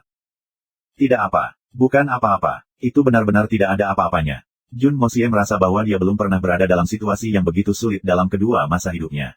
Dia menggali lebih dalam selimutnya sambil mengeluh, "Kakek, kamu tidak punya sopan santun. Aku sedang tidur namun kamu menerobos masuk dengan, bang. Untungnya aku tidak punya istri. Tetapi, seandainya kamu telah menemukan seorang istri untuk cucu kamu, apakah kamu akan menerobos masuk seperti itu jika dia ada di sini bersama aku?" Petik 2. Apa yang dia katakan? Kakek Jun menjadi sangat marah. Matanya dipenuhi dengan tampilan gelap saat dia berkata, "Makhluk jahat. Bagaimana kamu bisa mengucapkan kata-kata itu? Orang tua ini. Kau bocah, kau belum bergegas dan belum bangun. Kamu benar-benar ingin menyusahkan pria tua ini." Petik 2. Kakek Jun meraih selimut dengan satu tangan dan menariknya. Bagaimana rupi kecil seperti Jun Mosie bisa melawan kekuatan ahli Skysuan? Kakek Jun memandang, apa yang ada di depannya. Jun Zantian tampak seperti baru saja terbangun dari mimpi, dia tidak bisa membantu tetapi menjadi merah. Dia mengayunkan lengannya dan kemudian menamparkan pantat kosong Jun Mosie, "Bang. Yang tajam bergema, tunjukkan padaku apa yang kamu sembunyikan." Si penjuru mengulurkan tangan dan mengaduk sepotong kain kusut dari Jun Mosie. Bola kain itu terasa lembab karena suatu alasan. Ini tidak terduga, dan dia tidak tahu mengapa seperti itu. Dia melongo sejenak, lalu membawanya ke hidungnya dan mengendusnya. Kemudian, dia mengenali bau aneh namun akrab yang muncul darinya. Dia menyadari segalanya dalam sepersekian detik. Wajahnya yang malu memerah, dan dia dengan cepat membuangnya. Kemudian, dia melanjutkan dengan sengit. "Orang tua ini akan membunuhmu, kamu sedikit tak tahu malu. Ceritan yang mengental darah bergema di mana-mana, kedengarannya sangat menyedihkan. Jun Wuyi mendengar tangisan mengental darah dan dengan cepat bergegas mendekat. Dia mencapai pada waktunya untuk bertemu ayahnya. Pria tua berwajah merah muncul dari kamar Jun Mosie sambil mengembus kumisnya. Namun, sudut dalam matanya menunjukkan ekspresi sedikit geli. Ayah, Mosie membuatmu kesal lagi. Tanya tuan ketiga dengan sungguh-sungguh. Aku tidak mengangkat binatang kecil itu. Kakek Jun gemetar saat dia menjabat tangan kanannya dan tetap diam. Sepertinya dia ingin mengatakan sesuatu, tetapi dia tidak mengucapkan sepatah kata pun. Dia terus gemetar untuk waktu yang lama, dan kemudian dia akhirnya berkata, aduh. Bocah itu telah tumbuh. Saatnya untuk mencari menantu perempuan.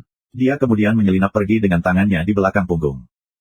Namun, dia tiba-tiba ingat mengapa dia datang ke sana ketika dia mencapai pintu ke halaman Jun Mosie. Karena itu, dia meraung dari jauh, oh, benar. Ketiga, kamu bergegas dan menyiapkan binatang kecil itu. Dia harus bertemu dengan Yang Mulia. Dia kemudian menghilang dengan deru pakaiannya. Panglima pasukan negara, Jenderal Besar Jun, tampaknya cukup malu tentang masalah hari ini. Pahlawan generasinya telah benar-benar memegang senjata mematikan cucunya. Itu sangat memalukan. Namun, dia tidak bisa menahan senyum meskipun itu adalah masalah yang suram. Orang tua itu tampak agak diyakinkan. Itu besar. Dia mencapai modal yang layak. Modalnya belum mencapai tingkat dewasa. Tapi dia menuju ke arah yang benar. Dia baru berusia 16 tahun, dan ada banyak ruang untuk pertumbuhan pada tahap ini. Cepat dan tumbuhkan cabang sehingga kamu bisa menyebarkan benih untuk keluarga Jun kita. Kakek Jun meletakkan tangannya di dadanya dan mulai bergerak seolah-olah dia mengandung bayi. Wajahnya tiba-tiba tersenyum ketika memikirkannya.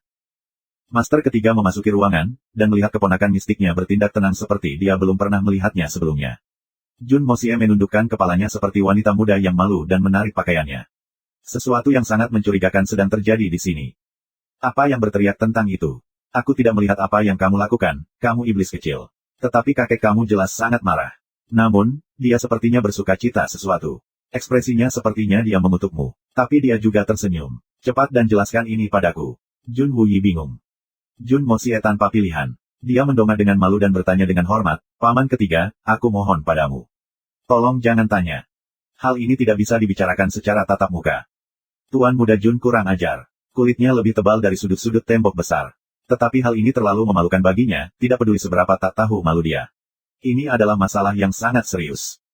Jun Wuyi mengetahui apa yang terjadi dari ayahnya saat makan. Mereka makan bersama Solkon Falcon. Jadi dia pasti sudah mendengarnya juga. Jun Wuyi sedang makan nasi ketika dia mendengar ini. Nasi itu berubah menjadi 2 garis putih saat ia tersedak, dan keluar dari lubang hidungnya. Bahkan, dia hampir menumpahkan makanan di atas tubuh Solitary Falcon. Tuan Falcon tidak marah meskipun dia hampir saja diludahi. Dia memiliki ekspresi aneh namun kosong di wajahnya untuk sementara waktu. Kemudian, dia tertawa sampai dia terengah-engah. Dia belum pernah sebahagia ini dalam waktu yang lama. Dia harus bertarung dengan Lei Wu Bei malam sebelumnya. Itu membuatnya sangat bahagia. Tapi ini masalah yang sangat lucu. Jun Mosie dan kakeknya mengabaikan 2 pria yang tawa tak ada habisnya, dan fokus memakan sarapan mereka. Jenderal di kursi roda dan guru besar ke-8 tidak bisa menahan tawa mereka sepanjang waktu makan. Oleh karena itu, duo kakek cucu dengan cepat menyelesaikan makanan mereka, menunggang kuda mereka, dan melanjutkan menuju istana kekaisaran. Jun Wuyi dan Solitary Falcon masih tertawa ketika mereka berdua pergi. Sepertinya kedua pria itu hampir dilalap api iblis. Tidak diketahui mengapa kaisar ingin bertemu Jun Mosie. Permintaan gila macam apa ini? Dia seharusnya memegang talan ulama emas yang sebelumnya dibatalkan pada hari itu. Dan itu juga di istana kekaisaran. Ini adalah masalah yang sangat tidak biasa. Berita ini telah dikeluarkan tengah malam lalu. Master of Rites, Menteri Sun Chenghe, berlari dengan kasar. Secara alami, orang-orang yang lebih sibuk darinya adalah para master dari Institut Literatur Surgawi, karena para siswa mereka menantikan perayaan dengan cukup bersemangat. Murid-murid mereka sangat kecewa sejak lama setelah mengetahui bahwa pesta telah dibatalkan. Namun, berita yang tiba-tiba ini menyebabkan terburu-buru, terutama karena tempat itu adalah istana kekaisaran. Diputuskan pada malam hari bahwa acara tersebut harus diadakan pada hari berikutnya. Namun, ini berarti bahwa akan ada banyak orang yang tidak dapat berpartisipasi. Beberapa guru berambut putih mengutuk hati mereka. Perintah macam apa ini? Kamu harus belajar cara menahan diri meskipun kamu ingin sekali menghisap susu. Tapi dia adalah kaisar yang paling kuat di bawah langit. Jika dia ingin itu terjadi pada hari itu, maka itu akan terjadi tepat pada hari itu. Karenanya, kelompok pria tua berambut putih ini tidak berani menyangkal perintahnya dan membatalkannya karena itu sama saja dengan menghancurkan jalan emas perkembangan para cendekiawan mereka. Waktunya sangat ketat kali ini, tempat itu luar biasa dan skala acara belum pernah terjadi sebelumnya. Para tuan muda dari setiap keluarga aristokrat yang penting diundang. Acara tersebut akan mencakup 3 pangeran, para pangeran lainnya juga akan ambil bagian. Bahkan wanita muda berbakat dari keluarga besar dipersilakan untuk datang. Jun Moxie, Tang Yuan dan debauche terkenal lainnya juga ada dalam daftar di antara nama-nama terkenal lainnya. Jadi, keduanya menerima undangan masing-masing. Wajah kakek Jun tenang sepanjang jalan, dan dia tidak berbicara. Jun Moxie merenung keras dan merasa ada yang salah dengan peristiwa ini. Duo kakek cucu secara bersamaan merasa bahwa apa yang disebut Golden Scholarly Talent Repose tidak akan menjadi pesta yang baik. Ini sangat abnormal. Ini sangat abnormal. Sampai-sampai tidak masuk akal. Jun Moxie memiliki firasat lemah bahwa ada jaring inkorporeal yang perlahan-lahan mendekatinya. Jun Moxie bingung, kenapa aku merasa seperti ini? Sial, tidak ada yang seharusnya membidikku. Memang, aku adalah bakat luar biasa dengan pengetahuan dan beasiswa yang luar biasa. Aku fasih dengan hal-hal masa lalu dan sekarang, dan aku akrab dengan berbagai ayat. Dan aku adalah master dari 4 seni. Tetapi orang-orang ini tidak tahu itu. Jadi, status apa yang kupegang di mata mereka? Moxie, masalah hari ini, lelaki tua ini merasa ada sesuatu yang salah. Tatapan kakek Jun Santian bermartabat, kamu harus menghindari membodohi dirimu sendiri, sebanyak mungkin. Jun Moxie tersenyum untuk melegakan kakeknya, kakek, apakah kamu tidak percaya padaku? Tidak berarti kita berpura-pura gila dan bertindak bodoh. Aku debauche nomor 1 di Tianxiang City. Apa gunanya menyembunyikan kebodohanku? Aku terlahir bodoh. Petik 2. Iblis kecil. Kakek Jun merasa digoda olehnya. Dia tersenyum ketika tekanan pada dirinya sangat menurun. Sebuah menara daging berdiri dengan postur lurus di depan istana kekaisaran. Jun Moxie menatap sahabatnya dan tertawa. Tang Yuan dan dia pasti bersaudara di kapal yang sama. Kakek Jun pergi lebih dulu ke istana kekaisaran terlebih dahulu. Jun Moxie dan Tang Yuan berjongkok di luar dan bersandar ke dinding. Keduanya tampak sangat jahat duduk dalam posisi itu. Tuan muda dari setiap keluarga dan para ulama berbakat duduk di sebelah mereka. Mereka tampak cerah dan rapi. Ada aura keanggunan dan ketulusan tentang mereka. Kedua tuan muda ini tampak tidak pada tempatnya jika dibandingkan dengan mereka. Beberapa orang tidak dapat mengenali dua tokoh nakal yang duduk di kejauhan. Mereka bertanya yang lain tentang keduanya. Kamu tidak tahu, kamu bahkan tidak tahu keduanya. Sebuah suara heran bertanya. Ini sangat mencengangkan. Itu mirip dengan orang Amerika yang tidak tahu siapa Washington itu. Orang Prancis tidak tahu siapa Napoleon itu. Dan orang Jerman tidak tahu siapa Hitler. Bab 280, aku akan menunjukkan apa yang membuatku nakal. Kenapa? Bagaimana aku bisa tahu? Apakah mereka terkenal? Orang itu bertanya dengan heran. Apakah kedua orang yang malang dan sombong itu orang yang luar biasa? Itu tidak terlihat seperti itu. Dari apa yang bisa dilihat? Pernahkah kamu mendengar tentang hama ibu kota? Orang lain menjawab dengan nada ceramah. Apakah kedua, Babi Tang, dan Evil Tyrant Jun? Centang di jamban, dan terbang di meja. Benar, keduanya adalah babi gemuk yang legendaris, Tang Yuan dan si jahat yang jahat, Jun Moxie. Mereka memang adalah centang di jamban, dan terbang di atas meja. Mereka adalah generasi ini dua musibah terbesar. Petik 2. Tidak heran aku merasa seperti meronta-ronta saat pertama kali melihat mereka. Jadi itu sebabnya, hama ibu kota, pasti sesuai dengan nama mereka. Ya, dan kedatangan mereka adalah peristiwa yang sangat berbahaya. Memikirkan bahwa kedua hama ini memenuhi syarat untuk menghadiri Golden Talenta Cendekiawan beristirahat. Sayangnya, moral masyarakat menurun. Petik 2.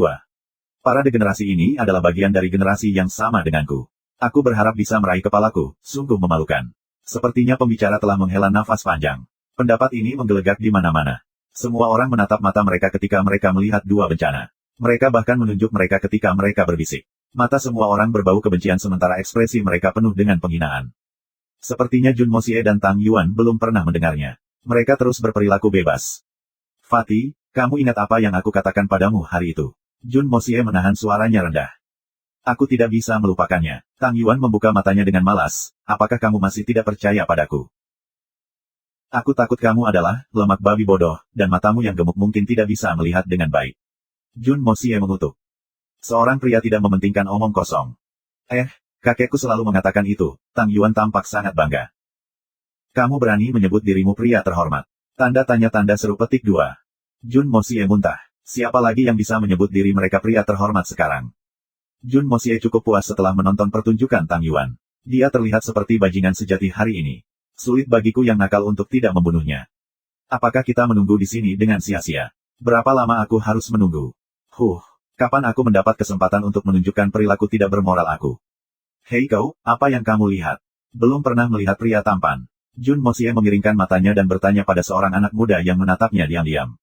Pria muda itu telah meminyaki rambutnya, dan merias wajahnya. Dia milik keluarga Meng yang terkenal. Jun Moxie dan Tang Yuan pernah terlibat dengannya dan Meng Haizhou sekali sebelumnya. Mereka secara salah menuduh Jun Moxie dan Tang Yuan selingkuh setelah kehilangan banyak uang. Karenanya, dia berpura-pura seolah tidak mengenalinya. Aku tidak melihat apa-apa, Meng Fei memiringkan matanya dan memiringkan kepalanya saat dia berteriak dan melihat bagian belakang kepala Jun Moxie. Setiap keluarga yang berpengaruh telah menerima undangan. Keluarga Meng juga bukan keluarga kecil. Karena itu, mereka juga diundang. Sialan, Jun Moxie berteriak panjang. Dia menarik lengan bajunya ketika dia maju. Siapa kamu? Kamu tahu siapa yang kamu ajak bicara? Omong kosong. Ibumu tidak akan bisa melihatmu pada saat aku sudah selesai denganmu. Aku akan menggali matamu dan memasukkannya ke dalam anusmu, percayalah padaku. Petik 2. Vena biru muncul di leher Tuan Muda Jun, matanya menyipit saat ludah itu keluar dari mulutnya. Fei Meng berdiri tegak di tempatnya dengan rambutnya yang berminyak dan wajahnya yang bubuk. Kenapa aku menarik minat mereka ketika semua orang melihat mereka? Mengapa aku harus menderita ketika semua orang membicarakannya? Kutukan Jun Moxie memerah wajahnya karena marah. Mulutnya diam-diam bergerak untuk mengucapkan beberapa kata marah, tetapi tidak ada yang terdengar keluar dari itu. Biarlah Tuan Muda ketiga, tidak perlu mengurangi dirimu hingga level rakyat jelata ini. Tang Yuan buru-buru dan murah hati menghibur temannya. Kedua bajingan itu sudah lama melakukannya, koordinasi mereka lancar. Tang Yuan menarik Jun Moxie dan berkata, biarkan saja, kita akan segera pergi ke ruang tahta. Dan kita akan memukau semua orang dengan prestasi cemerlang kita.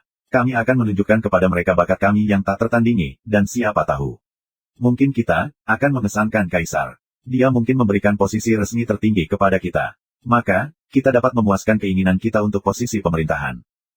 Kamu benar, Jun Moxie membelai rambutnya, dan melemparkannya ke belakang saat dia membusungkan dadanya. Aku tidak seharusnya merendahkan diriku hingga setingkat rakyat jelata ini. Kedua pemuda itu bergema satu sama lain, sementara orang-orang di sekitar mereka memiliki keinginan yang tiba-tiba dan sengit untuk muntah. Mendapatkan posisi pemerintahan tertinggi, dengan perilaku kamu itu, dan bakat kamu yang tak tertandingi. Ini omong kosong. Keledai yang tidak menyadari tempatnya memang akan mencari tahu. Jun Moxie, apa maksudmu? Kamu pikir aku tidak bisa menggertakmu? Mei Feng yang centil dan serbuk telah diikat lidah selama beberapa saat. Namun, dia tiba-tiba mengendalikan napasnya dan melepaskan amarahnya saat dia mengutuk Jun Moxie. Semua orang melihat, anak muda ini tidak perlu membuat keributan. Kamu tidak bisa menyalahkanku. Jun Moxie memerankan korban yang tidak bersalah dan membentangkan tangannya. Aku menganggap setiap keluarga berpengaruh sebagai teman keluarga. Karena itu, aku datang ke sini. Bukankah setiap keluarga berpengaruh diketahui oleh yang lain? Namun binatang buas ini adalah tidak mau melepaskan apapun yang mungkin aku katakan kepadanya sebelumnya. Tempat apa ini? Tempat ini adalah istana kekaisaran. Namun pemuda ini meraung sedemikian rupa. Apakah dia ingin memberontak? Atau apakah itu yang keluarga Meng ingin merebut tahta? Petik 2. Semua orang pusing. Itu terlalu tak tahu malu. Dia tidak memiliki sedikitpun rasa malu. Tuduhannya tidak berdasar. Ini terlalu banyak. Kamu, berbicara omong kosong. Meng Fei menjadi pusing karena marah. Tubuhnya mulai bergetar seperti daun-daun mati tertiup angin. Debao Chejun tidak mengabaikan ini. Dia dengan cepat berlari ke arah pemuda itu, dan memberinya 2 tamparan keras di wajahnya. Kemudian, dia menangkap kaki pemuda itu dan menendang perutnya. Gerakan Jun Moxie sangat cepat. Meng Fei tertangkap basah. Dia tidak mengantisipasi bahwa pihak lawan akan membuat langkah seperti itu di dalam istana kekaisaran. Pemuda itu terpana. Bahkan, dia bisa melihat bintang-bintang saat pinggangnya dipelintir. Tubuhnya mulai menyerupai udang saat dia mencengkeram perutnya. Tuan Muda Jun tidak mundur. Dia terus menyerang meskipun musuh jatuh dan kesakitan. Dia tidak akan membiarkan kesempatan ini tergelincir. Wajah muda Tuan Muda keluarga Meng berubah menjadi gemuk seperti babi, bahkan, itu terlihat sangat mirip dengan Tang Yuan. Semua orang berdiri. Jun Moxie ini terlalu berlebihan. Biarlah, Tuan Muda Jun. Semua orang membuat kesalahan, maafkan dia. Seorang pemuda dengan ekspresi marah memblokir Jun Moxie saat dia mengangkat kakinya untuk menginjak Meng Fei lagi. Semua orang melihat pemandangan itu dengan gembira. Anak-anak muda dari keluarga bergengsi memandang sebagai debauce terbesar di kota, Jun Moxie, jatuh dari kasih karunia. Dan siapa kamu? Apakah kamu di sini untuk mendukungnya? Apa statusmu? Apakah kamu tidak tahu pelanggaran apa yang telah dilakukan anak muda ini? Apakah kamu bahkan melihat apa yang dia lakukan sebelum kamu memutuskan untuk muncul dalam dukungannya? Tubuh bagian bawah Jun Moxie adalah posisi dalam cara yang sangat bengkok. Dia memutar pantatnya, dan tubuhnya mulai menyerupai karakter S. Dia kemudian meletakkan tangannya di pinggangnya dan memiringkan kepalanya. Dan sekarang Tuan Muda Jun muncul seperti teko raksasa. Aku Murong Qianli, aku dari generasi ketiga keluarga Murong. Jawab pemuda dalam gaun berhias itu. Wajahnya penuh arogansi saat dia mengangkat kepalanya sedikit untuk melihat Jun Moxie. Dia kemudian dengan tenang berbicara pada Jun Mosie dengan nada menjijikkan, Tuan ketiga Jun. Oh, tidakkah kamu akan memberi aku wajah? Ini hanya kesalahpahaman, itu saja. Jadi mengapa kita tidak mengubah permusuhan ini menjadi persahabatan? Petik 2. Oh, tembak. Ini keluarga Murong. Aku takut. Aku sangat takut. Lemak datang dan selamatkan aku. Aku tidak bisa bernapas. Jun Mosie berpura-pura sangat terkejut saat dia melompat. Dia bahkan melebih-lebihkan teriakannya saat dia membenturkan dadanya, bahkan, sepertinya dia telah menerima kejutan besar dan jantungnya akan melompat keluar.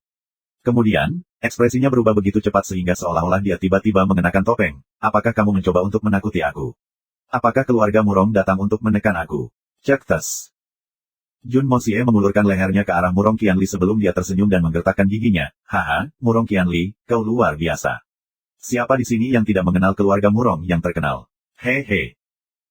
Jun Mosie melanjutkan dengan nada eksentrik, dia tidak memberi kesempatan pada Murong Qianli untuk berbicara. Apakah kamu berpikir bahwa keluarga Murongmu lebih kuat daripada keluargaku? Hehe, Murong Qianli, kamu mewakili keluarga Murong pada usia seperti itu. Sepertinya si Murong dan keluarga Meng merencanakan pemberontakan di kota Tianxiang aku dapat dengan jelas melihat itu. Jun Mosie mengangguk. Aku tidak pernah mengatakan aku mewakili keluarga Murong. Dan, aku belum pernah berbicara tentang pemberontakan. Jadi berhentilah menyebarkan desas-desus ini. Jun Mosie, metode ini yang kamu gunakan pada yang lain tidak akan bekerja padaku. Murong Qianli memperhatikan bahwa beberapa klannya memberinya ekspresi yang berarti. Karena itu, dia buru-buru menjelaskan dirinya dengan suara keras. Kamu tidak mewakili keluarga Murong. Lalu kenapa kamu melompat-lompat seperti yang kamu lakukan? Omong kosong. Jadi, Tom, Dick, dan Harry bisa menggertakku sekarang. Ini sangat mengecewakan. Jun Mosie mengerutkan kening sebelum dia mendongak lagi. Mengapa kamu berpura-pura mewakili keluarga Murong yang sebenarnya tidak kamu lakukan? Kamu menghalangi aku. Lihat di sini, aku berkata lihat di sini, sialan. Kamu ingin aku mengebiri kamu di dalam istana kekaisaran dan kemudian melayani, itu, untuk sosis. Cepat dan lepaskan aku, sialan. Petik 2. Perilaku Jun Mosie yang arogan dan putus asa memunculkan banyak kemarahan di antara para cendekiawan yang berbakat dan master muda. Sebuah diskusi yang hidup muncul saat semua orang mulai mengkritiknya. Jun Mosie meletakkan tangannya di pinggul, dan kemudian menghadapi semua orang di depan aula utama istana kekaisaran. Kemudian, dia mulai melibatkan kerumunan orang dalam perang kata-kata dengan lidahnya yang kotor, ludahnya terus terbang kemana-mana. Aliran bahasa kotor dan kutukan terus meningkat, tetapi ia tidak mundur 1 inci. Itu seperti sebuah puisi tua, tidak peduli kekuatan tentara, aku adalah dermaga yang menambatkan mereka. Ayat lain dapat digunakan untuk menggambarkannya, dia membuka mulut untuk memarahi 1000 jari yang menuduh. Fatih Tang memandang sosok Jun Mosie yang ramping dan tinggi dengan sangat kagum. Dia akan terus berseru, kefasihan itu. Reaksi itu, memang sangat lihai. Kamu luar biasa, pihak lain dianggap tak berdaya. Ini berlangsung satu arah, rasanya seperti anak kecil sedang mengunyah permen. Petik 2. Banyak mulut mulai menyuarakan pendapat mereka, dan sentimen publik segera sangat bangkit, itu juga di depan aula utama istana kekaisaran. Suara keras segera mulai menyerupai yang berasal dari pasar ikan. Sepertinya itu akan segera berubah menjadi pertarungan tinju habis-habisan. Kurang ajar seperti ini. Ini istana kekaisaran. Siapa yang berani membuat keributan di sini? Tidakkah kau ingin kepalamu tetap utuh? Sebuah suara yang sangat keras dan bermartabat bergema seperti drum seremonial. Semua orang berteriak keras, tetapi tiba-tiba mereka mengangkat kepala dan melihat ke atas. Mereka tidak bisa membantu tetapi berteriak ke surga dalam permohonan. Tembakan besar, termasuk para leluhur dari setiap keluarga besar, berdiri di pintu gerbang dengan ekspresi gelap di wajah mereka. Tiba-tiba, wajah semua orang menjadi tertutup lapisan es. Benar-benar memalukan. Teriakan keras Du Guzong Heng memacu dunia mereka dalam kekacauan. Wajah setiap anak muda tiba-tiba menjadi cemberut dan kepala mereka menunduk. Hati mereka dipenuhi kebencian yang ekstrim terhadap Jun Mosie, kesan yang telah kita bangun dengan susah payah di benak para sesepuh kita tiba-tiba hilang, kami telah jatuh di mata senior kami, dan itu karena orang ini. Terima kasih sudah subscribe Penatua.